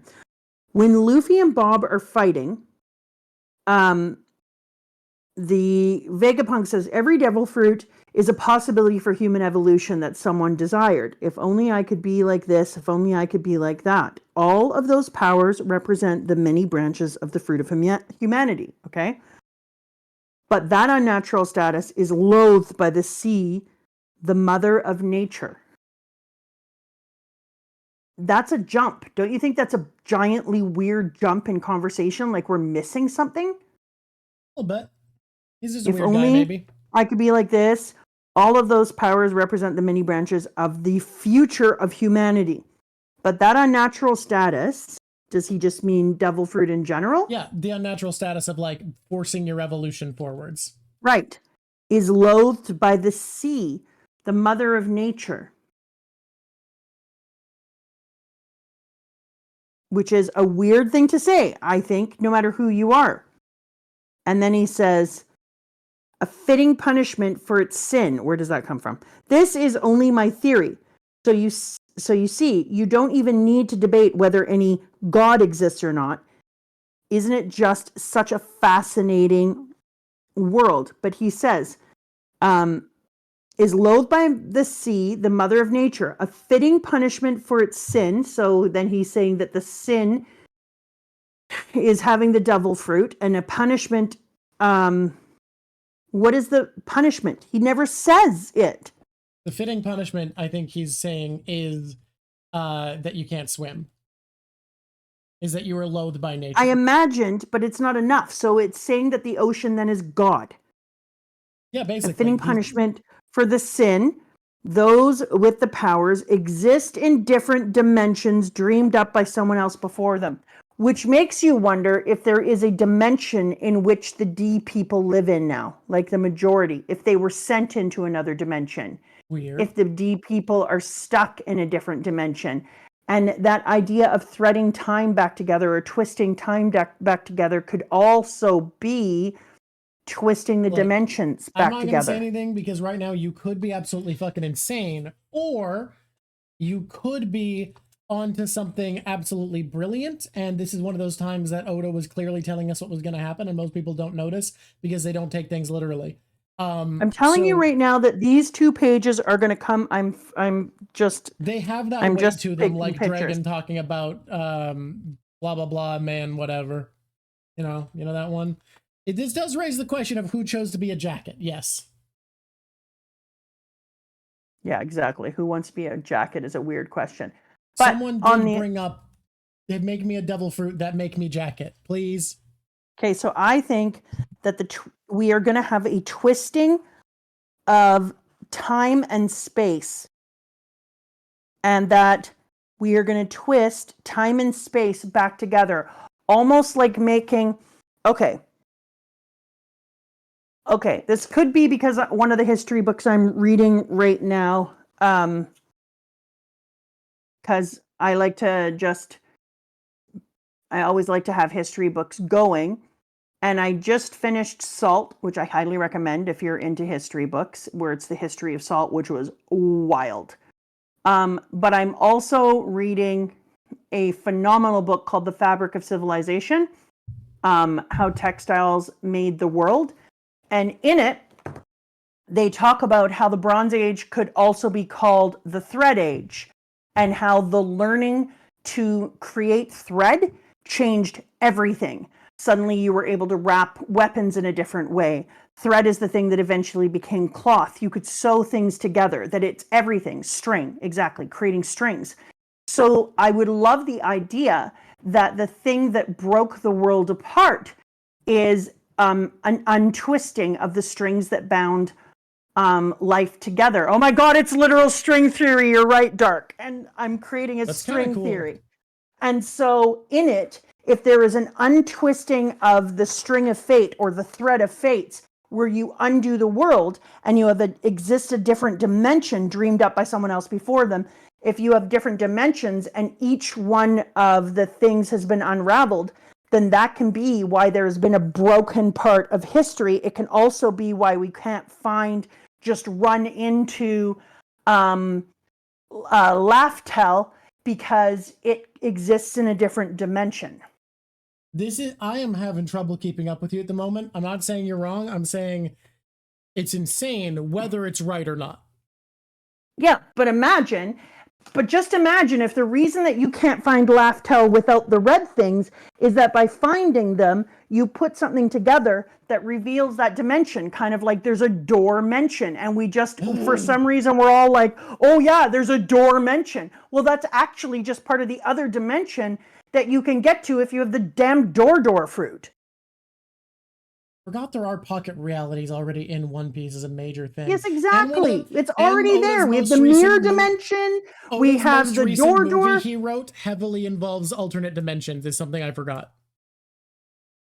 It wouldn't matter. We have the door and we have the mirrors. So if you have those, you know there's other dimensions. So you know that there could be a way that you hide Laugh-Tell in plain sight by just putting it in a different dimension. Not feeling it as the thing. And that you can twist together the dimensions of time and space and the reality that everyone lives to create a string that is the real world, all put back into one piece again. This is crazy. But I'm going to go into this for a while. I'm going to go into this for a while later on. I'm giving myself a dimension talk, and I'm going to do some sciencing. I'm telling you right now, it feels like there's something there, and this is the thing that happens to me. This is how I figure things out. Like, I don't know, Luffy's a sun god. Okay. So I'm going to play with that. I'm not saying you got to be wrong. I'm saying this is crazy, right or wrong, and I'm excited to see where you go. And I am going to try to act like a grounding force to help you be as right as I can. You ground it up, baby, because I'm going to go through this thing because I really think it makes sense. If you're thinking about like the threads of time are a thing, having the threads of time. And time is one of the pieces. Threads of time. I'm writing it down. And time is one of the pieces of One Piece. It's a thing that matters. It's a thematic thing that comes all through. And it might matter more than ever. There might be an idea of time, space, dimensions that are re-threaded to create the one piece, one world. I'm loving this. All right. I'm excited to see if we can find more for this. I'm going to play with this idea so much more. The only issue I'm seeing is where to test the theory, where you can apply this, that it, because another dimension feels so abstract and intangible that it feels hard to press against. And I feel like Oda would write a mystery where there's places where we could check what we're... Yes and no. Oda told you. Lulusia. There's Mirror World. No, wait, there's wait, Door World. No, why is Lulusia just gone? Why can't the water fill that space in? Yes. Where is it going to? Why can't the water fill that somebody space just said in? that. Yeah. Wait a minute. That's a place we can push this theory. Same with that Enies lobby. There's just a hole. Yep. So where does it go? What is it? Okay, so there are places we can test the theory where it still fits, which is a good sign. This is interesting. It's constant day in Enies lobby. Yeah. Holy shit, what if that's not an artificial sun? What if that's not an artificial sun and that's just locked in time like that? Yeah. Oh. Oh. This is more interesting than we thought, huh? Huh, gang? Yeah. Huh?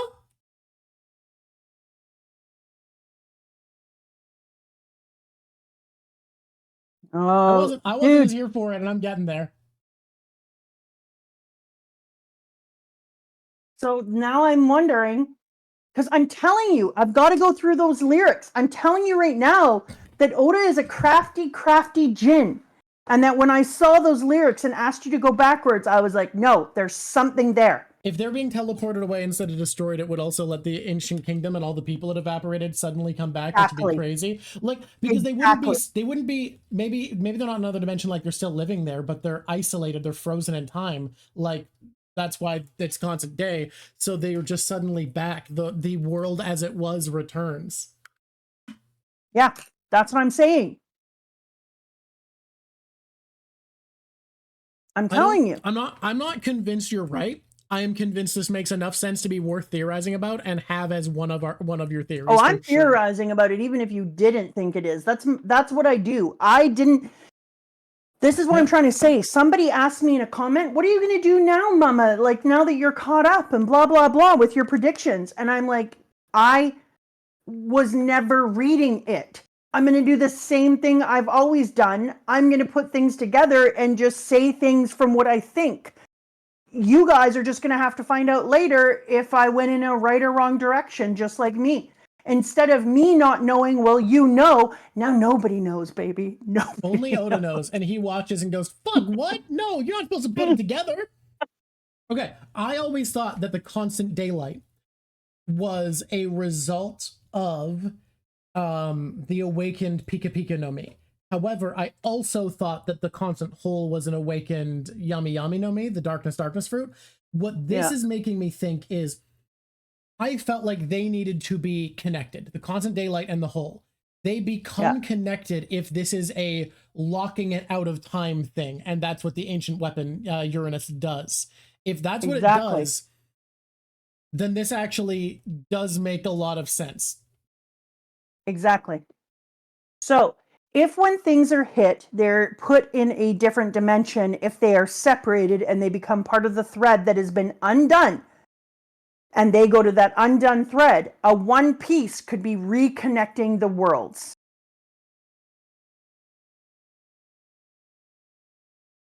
Interesting.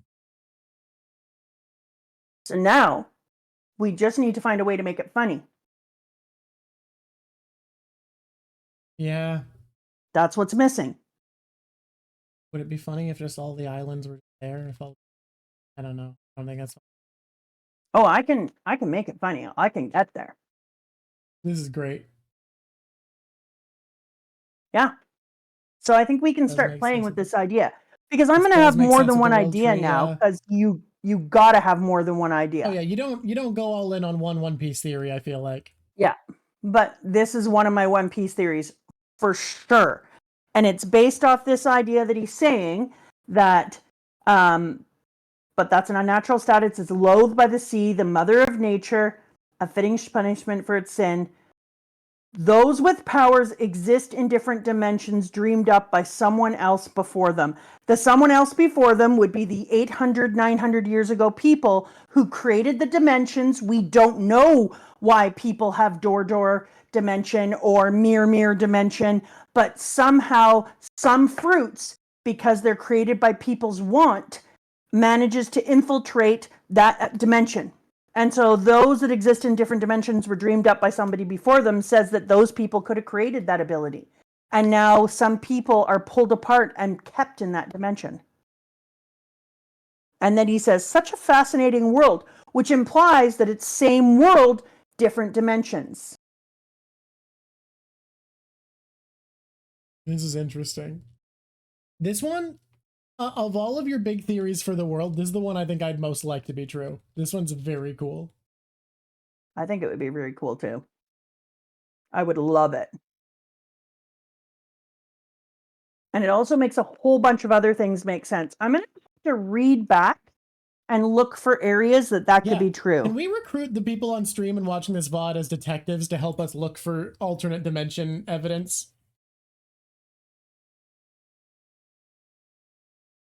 It would be very interesting. I love Sentomaru, and I hated Sentomaru. Do I mention that I hated Sentomaru? So remember when we were in Sabayoti and I hated Sentomaru? Now I'm like, oh, I feel very sad. Sentomaru's so likable here. What a shitty day off. I feel really bad for Sentomaru. Once again, we go back over it. The five elders, Dr. Vegapunk, Stella and the Satellites, Sentomaru and the Authority Chip. So once again, he's like, oh, I'm just going to give you another look at this. Chopper got replaced by duplicate and nobody in universe has commented on it. I did. You can ask me, Mr. Bean. I'm right here. You can ask me. Yes, I hated Sentomaru a lot. Yep. You did not like that, but man. In my defense, Sentomaru was trying to kill the Straw Hats. And I am famously... He was up to that at the time. In the Don't Kill the Straw Hats team. Yep. One of my favorite panels, by far... Yep. In the history of by farness... Mm-hmm. Is when they are fighting... I'm just going to find it so I can just talk about it with more authority. Twist my authority. Blah, blah, blah, blah, blah. I think we are told... Alabasta? I think we are told so much in these chapters. I think I should read them again and again. I think he's hidden shit right out there. And he's like, well, it's up to you if you're going to read. But... I'm going to hide this shit in plain sight. If you don't respect my authority, you'll never know. Insolence! I only followed my orders, nothing more. You know what? Not Boa? Shut up. You need to shut your cake hole too. There's a lot of cake hole flapping where there should be a lot of cake hole shutting. From Boa and Bonnie. Actually, from just a lot of people, I'm not going to lie to you. You need to start reading immediately. Immediately after, as soon as you can. Tonight when we're hanging out before our MCing day tomorrow, you need to be reading because, like, I can't hold back on things. It's so difficult. You think you can't hold back? Hey, this art looks kind of banger, honestly. No, you killed this. I'm really glad that I gave up on the idea of having Garp also be in black and having him be this very pale white scene instead, it feels like it's working a lot better. Because it's right. It's also the yin and the yang.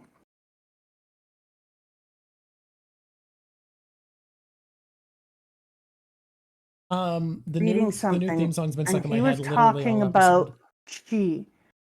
And my friend always talked about how chi can be seen in the light on the water. And how haki is... So the devil fruit users are doing something unnatural that the gods hate, and yet the gods give chi to those people who seek it through hake or chi. Then there's also like there's something in here, and I've just got to find it. My brain is just on the edge of it. The problem is if you look too close at the Milky Way, it disappears. You kind of have to look at it out of the side of your eye. Every time you try to look at it directly, it's like disappear, and you're like,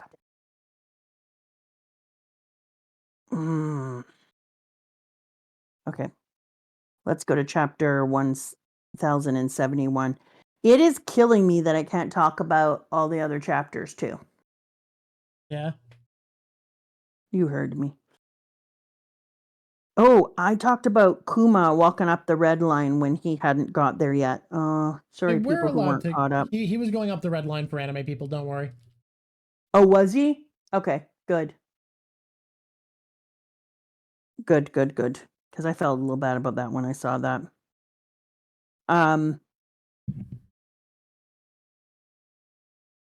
Frickin' greedy girl. You greedy little bastard. But have you thought about her cute freckles and how cute she looks with that giant gun? Stop it. She's a shitty human being. Are you wrong? No. Who dares destroy my nap? Doesn't that feel like when I can fix her? Come on, Sheezy. You do not be on Drawk's side. Look, I'm not even saying that. And I know that I'm in the wrong.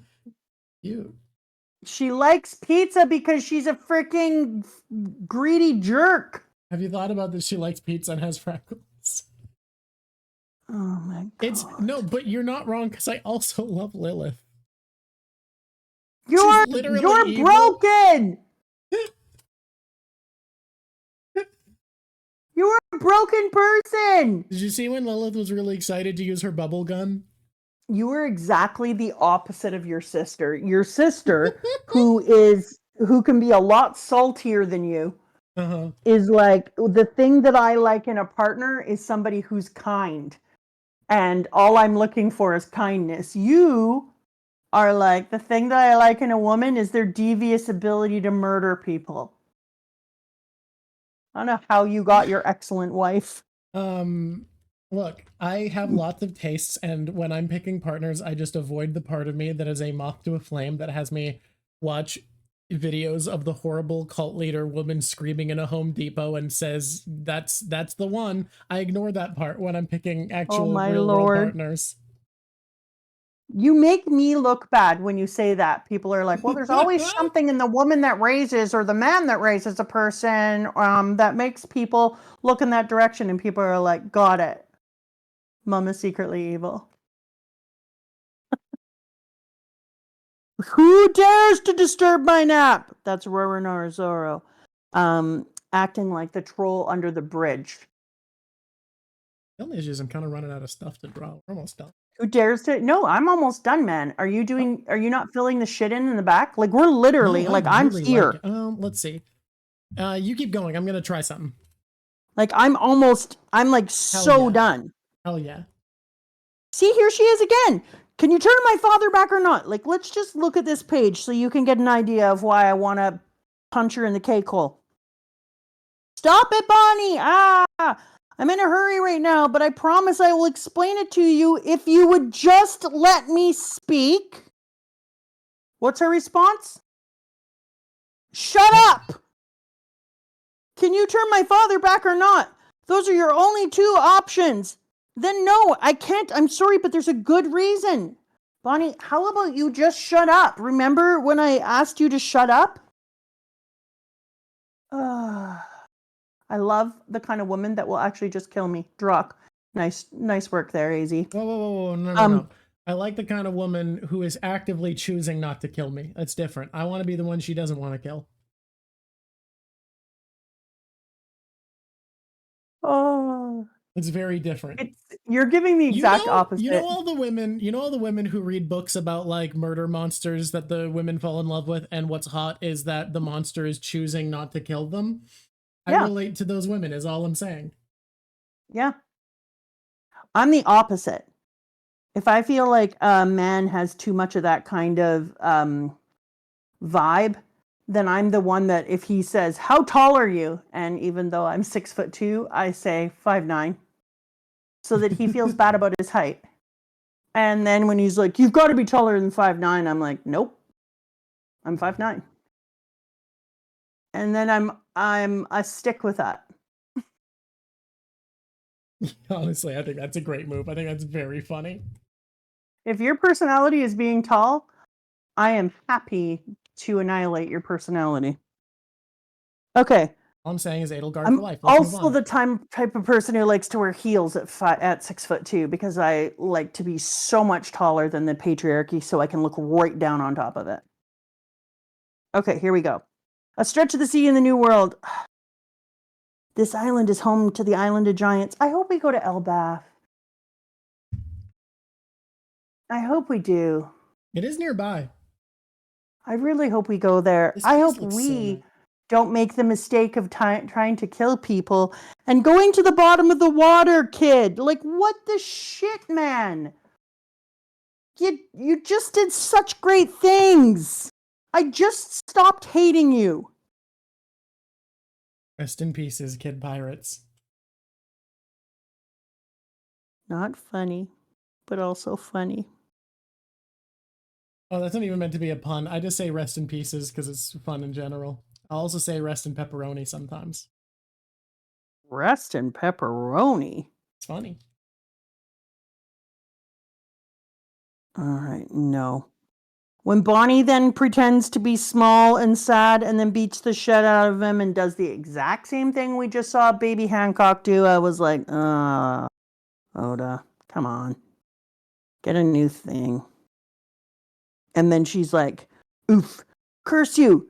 This shining material is supposed to be my age. And then makes him all young.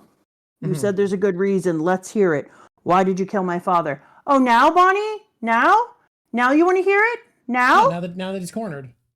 Now that he's a tiny baby and he would have told you anyways a minute ago and you could have just listened. Instead, you had to hit him and take him back to his babyhood first, which won't at all. It's not at all stopping the progress of, say, I don't know, the entire Egg Island not dying and people escaping by you having to take up all the time of this person. Let's be honest, probably wasn't made harder for York to capture Vegapunk that he was a toddler.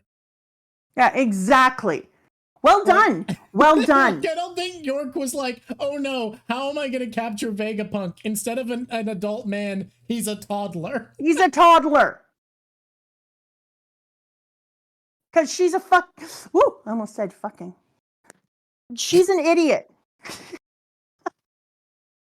And then I said, okay, I almost can said I say, something I love about York is that she does reveal that she's actually a genius, just like the other Vegapunks, and plays dumb so they underestimate her.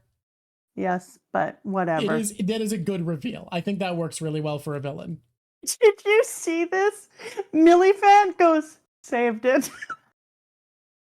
Best joke. Yeah, absolutely saved it.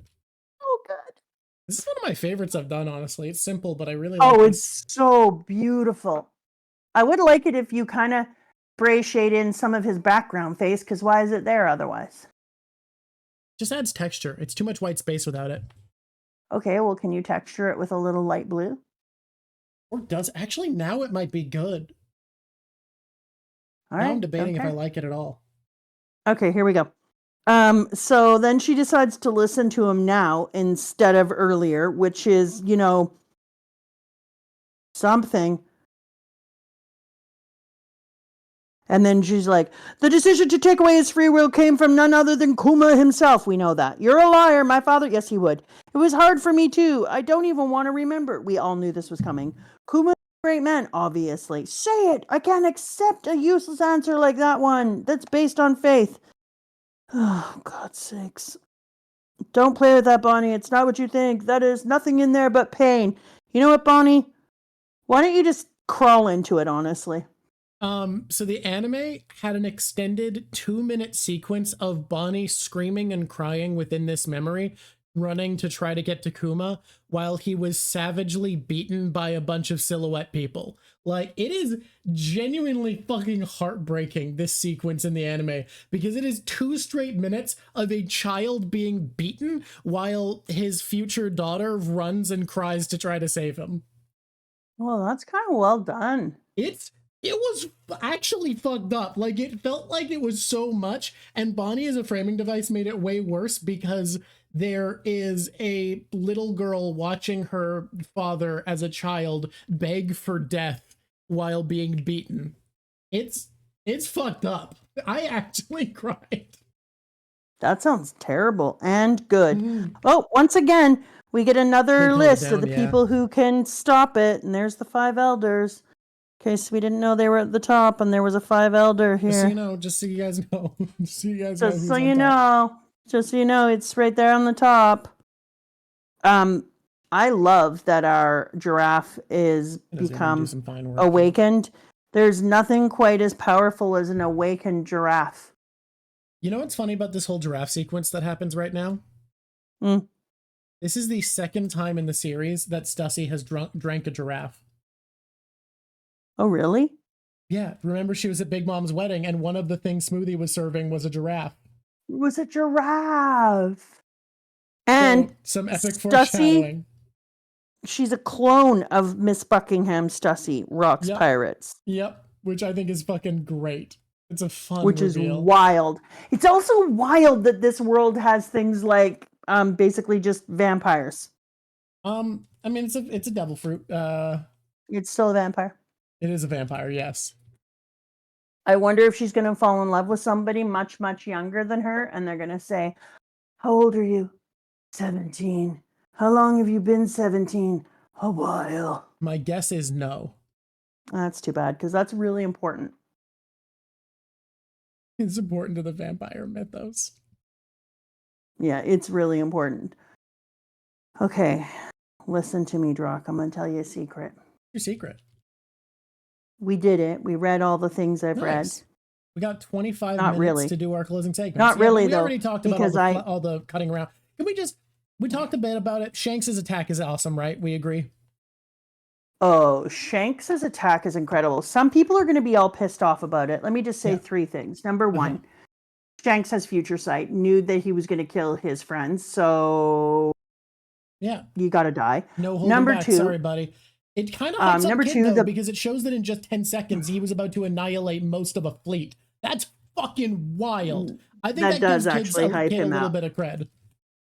But also, kind of amazing because it shows how powerful Shanks is. Like, that level of power is wild. And then number 3, you're talking about a person who is left being a dragon or a celestial dragon. And so, like, when he does something, he does it for the greater good. So you have to have faith in the fact that this was something that was done for the greater good of humanity. And therefore, kill away, except for one little problem. I am very sad about his choice. I wish he didn't try to do what he did. You wish Kid hadn't gone at him? It was just so stupid. Kid, you needed help to beat an emperor. Stop pretending you're good enough. I mean, but that's the whole thing in One Piece. One Piece is a world where if you say, I'm not good enough, you'll never be good enough. You won't be good enough. But, One Piece is it's also the place where Luffy specifically says, we are not ready for that. You can choose not to do something. Like, you can't do it if you say you're not good enough, but you should also be able to tell, that's not our fight yet. Like, we ain't Luffy there yet. Didn't try to beat up Big Mom with only a fraction of his crew there. Yeah, Luffy wasn't like, Just a minute. We need to fight Kaido. Can I have almost no help? I'd like to go solo. Give me the fisticuffs. Maybe you guys could take a punch or two, but then it's all me, baby. I'm going in. Oh my god, I love where you put Pondamon. I will never say the other one because people get really pressed when I say Pondamon. I also will stand by. I think, fully, no exaggeration, my new favorite attack in the entire series is Galaxy Impact. Really? Okay, yeah. What's cooler than Galaxy Impact? Okay.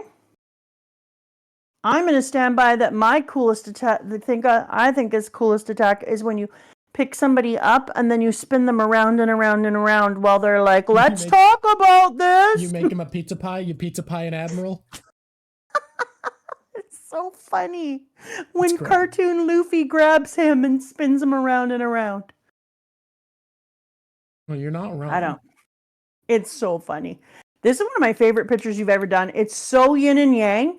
And it's the reason I think I love it so much, Drawk, is that you created the yin and the yang of the thing that I was like, this is the crux of this entire Egghead, is two old men who are being described in the same old man in a boat story. Mm-hmm. And this is what it looks like when one hangs on and one doesn't. Someone whose goal is inspiring the next generation versus someone whose goal is maintaining power forever. Also, I'm going to say, I don't even think it counts as a theory that the admirals are immortal, or sorry, not the admirals, the elders. I've literally never thought of it as a theory, but it's something I believe. It just feels self-evidently true, and I can't explain why. But people argue it. I talked to a kid about this. It doesn't feel like an elected position. It feels like they've been. I talked to a kid about this who's from Japan, who is a fan, and they were like, no, they're not immortal, blah, blah, blah. And they're just getting power off of Emu. And I was like, no. I don't know. Even if that was true, they're still immortal. They've done something dark. I've literally never considered it a theory. The second the immortality operation came up, I was like, okay, so these dudes have been around forever. And it wasn't like, oh, this is a brilliant theory I have. That's just, it's always felt like that's what is the case. And I've never felt the need to describe it because I thought we all just like believed that. But we don't. So there you go. I feel the same way about it that I feel about Luffy dying at the end of the series. It feels like, wait, do we not all just think that? Did we not? Okay. But that's also a theory, and lots of people don't agree with you there. True. Vegapunk is another old man who tried to both extend his life and not by making himself multiple people. It's a strange one. Are you saying you think that the planets are just other aspects of Emu? Oh, that's another separate theory. Someone in chat was just bringing up another old man facing death as Vegapunk. True enough, but he's not an old man in a boat. No, he's not in a boat. Well, he wants to be in a boat. The whole plot of the arc is getting that old man in a boat. Holy shit! The entire story, the entire arc is about trying to get an old man in a boat to save him. All of the old men, yes. The entire plot of the arc is trying to put an old man in a boat to save him. The entire plot is Garp's story. Garp's story is Egghead Island. Yes. And the lesson is probably going to be that the people he inspired matter more, or maybe that means his satellites. I don't know. That's crazy. I really think that I want, like, I'd love it if one of the planets died. I think it would be a bit much. Yeah. If one of them could be permanently wounded, that would be enough for me to feel like, oh, they got damaged. Yeah, it'd be wild, even if we're going to be honest. It would be wild if we managed to damage one. Mm-hmm. But there were 3 types of old men we're trying to get on boats. One who is gladly willing to give up his own life for the future. One who will never give up his life for the future because he believes that he's too important to ever be gone and just wants power. And one who believes that it's not cheating death if he separates himself and he's helping the future. But also, so he needs to live to help the future. But also Vegapunk risked his life and put himself in this situation for the sake of the future, or for at least knowledge. Yes, because that's why he says he believes that he needs to be there. But I don't think he believes he needs to be there permanently, because he did say that his invention could eventually be a collective knowledge for the world. We did not talk about Sol and Ohara. Quickly, that's cool, right? That Sol is alive and Ohara is protected by Vegapunk?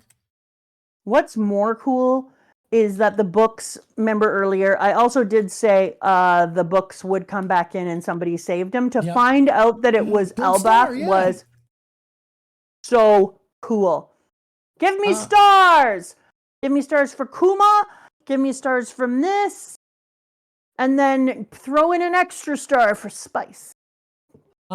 Should we get to our closing segments now? Yes, we should. Are you ready? Who's the top 2 drip? Let's start there. Let's start with the drip. This is a drippy arc. Here's some crazy outfits. Oh, shit, this is hard. I'm going to make the top 2 drippy people honestly be Luffy and Robin. Interesting. Mine would be, I don't know if, mine would probably be Zoro and Usopp at this point, but God, it's hard. Zoro is so cool. I don't care. I love Robin, and I love little Astro Boy. I think no, I stick with Luffy and Robin because I love that he gave a nod to Astro Boy. Mm-hmm. I think that was incredible.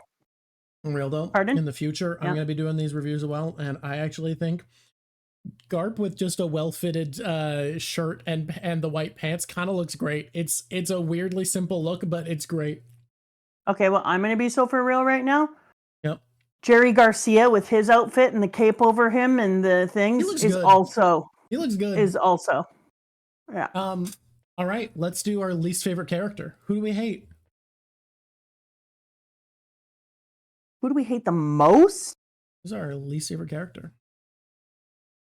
I think my least favorite character is your favorite character.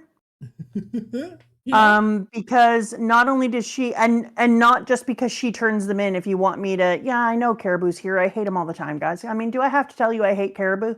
Plus, he doesn't do anything new. He's just there. He doesn't suck in a new way. He just sucks. I think my least favorite character is your favorite character, the greedy cow. Not just because she's greedy, because she's a coward, and I hate cowards. I despise a coward. And the fact that she was like, come save me. I was like, you're dead to me. Cut her neck. Slit her neck and let's be done with it. I hate a coward. All right. Top 5 characters of the arc. Not her. Luffy's tier list of Luffy. Okay, Luffy's tier list of Luffy he's just S tier. Yeah, he's a solid S tier. He takes on a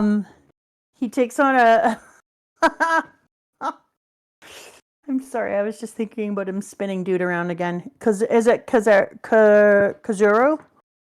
What's his name? Kizaru. Kizaru. And he slams them all around, and that's funny as shit. That was amazing. Oh, and minor character. We got to do minor character also. So, I don't know, but he turns into his level 5 Luffy. He rebounds really quick now. He's definitely he's an S tier. I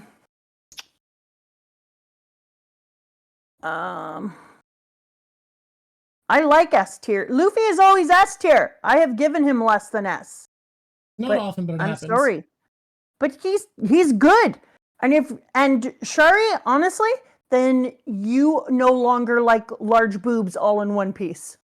What are we you have about? to be you have to be on team boob diversity now because you said that. Period. I said what I said. It's a wild take. Okay. Who is my favorite minor character in this one? That's a really hard call because there's not a lot of tiny characters in this one. I'm going to just say minor characters and you can say what you think. The member of Kid's pirate crew who really quickly surrendered so that Kid wouldn't die. That was a really good act, but no. The lady who whipped the buildings. No. Prince Groose. No. The medical people who took care of Sentomaru. No. Helmeppo.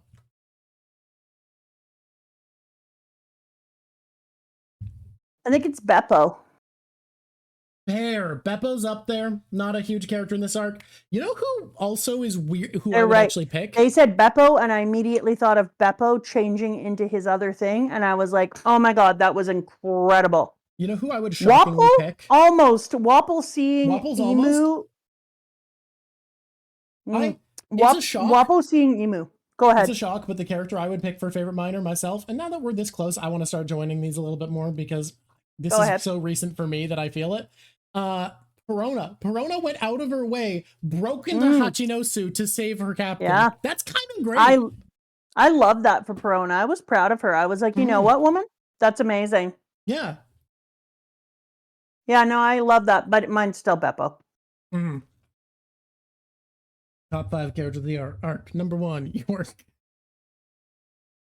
No, I don't like York. I don't know if you heard this. She's a coward, and I hate cowards. I did hear. If it was up to me, I would save her by saving her from making more of an ass of herself and slitting her throat. That's what I would do. Okay. Oh my god. Let me think. Number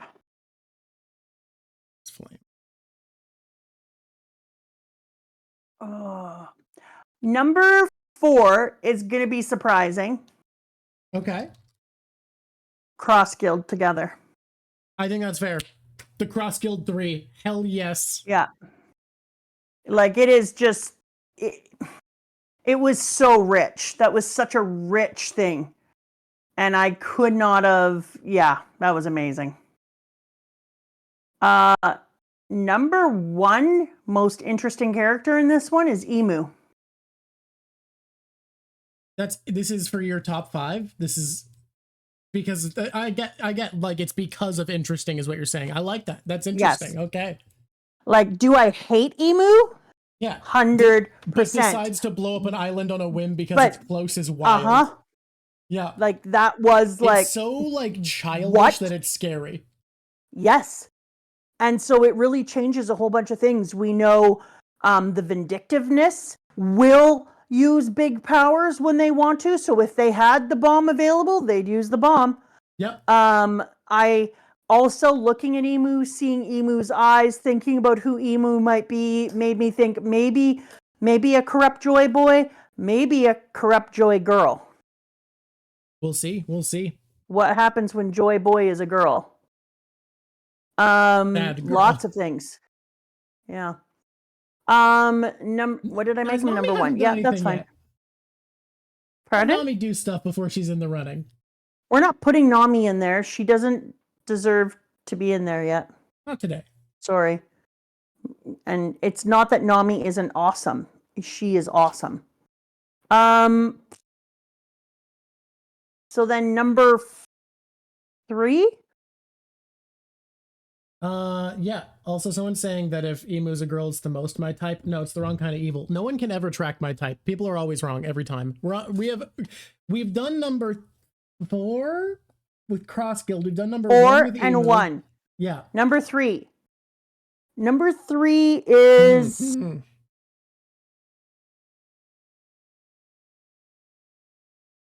Dr. Vegapunk. Okay. Hell yes. The all of them, body, all of them. Yeah, all of them fair. Together as an idea. Yeah. Except for one of them who's greedy left out. And whose throat I've slit. Oh my fucking god. Cricket's editing this one, and now I'm convinced Cricket's gonna draw a dead throat slit York for this segment to put by a podium. And you know what? That's the right feeling right there.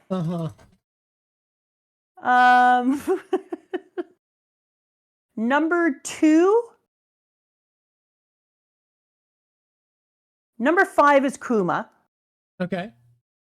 because not a lot going on with Kuma yet, but I can see that I'm about to, like, the Kuma world is about to blow Just for up. intrigue, Kuma's in there. Yeah. Yeah. I don't know who's gonna be 5 is perfect. We barely see Kuma.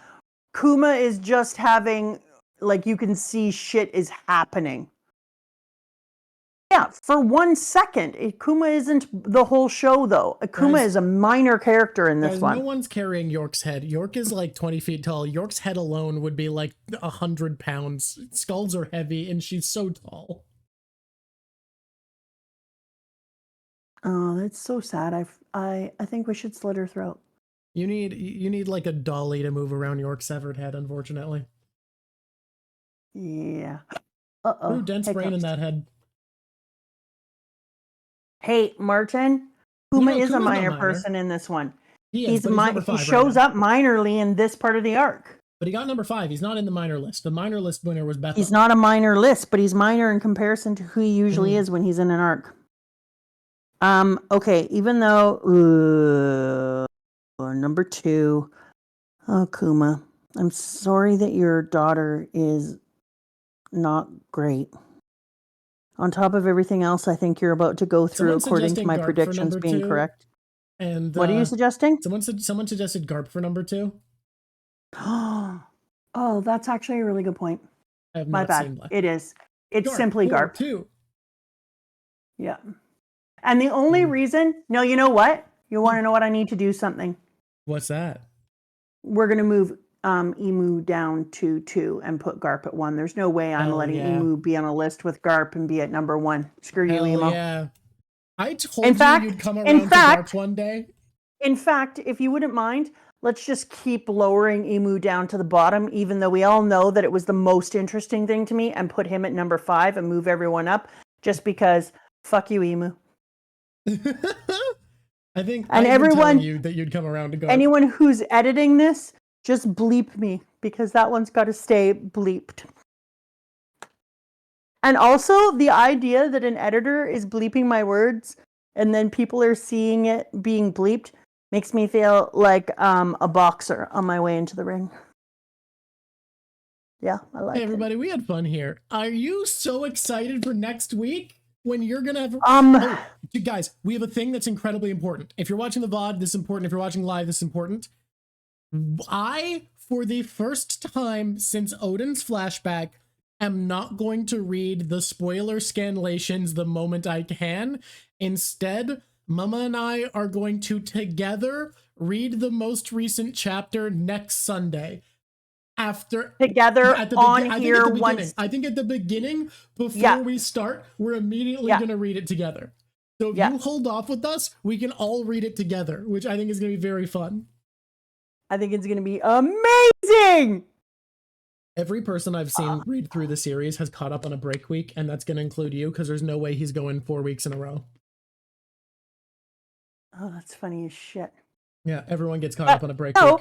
I feel I didn't get caught up on a break week though, because next Sunday. Gonna catch up and then read it. Oh, you're right, because you're gonna catch up within a couple days probably, because there's no way you're gonna stop reading. It's too good. Yeah. I think the official translation should be out by the time we stream on Sunday. I hope so, because that's what I'm hoping for. Yeah. Is that we read the official together. Yeah.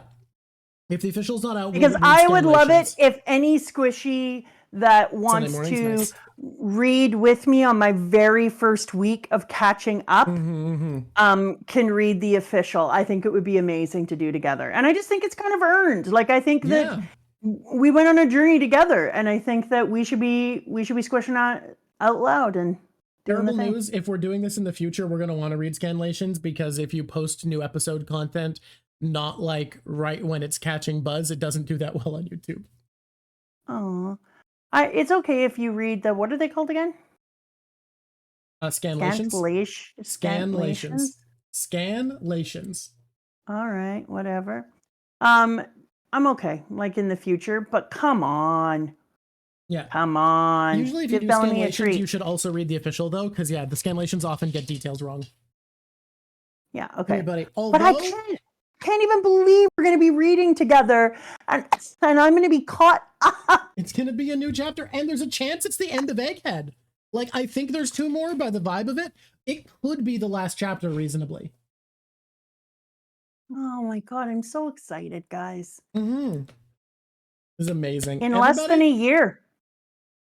Everybody, I'm not gonna wait. I just realized we did a practice sign off, and I'm not gonna sign off today because I'm sticking around to talk about Dungeon Meshi, which I'm excited about. Stick around if you like Dungeon Meshi, people. I have some fucking great observations. I'm so excited.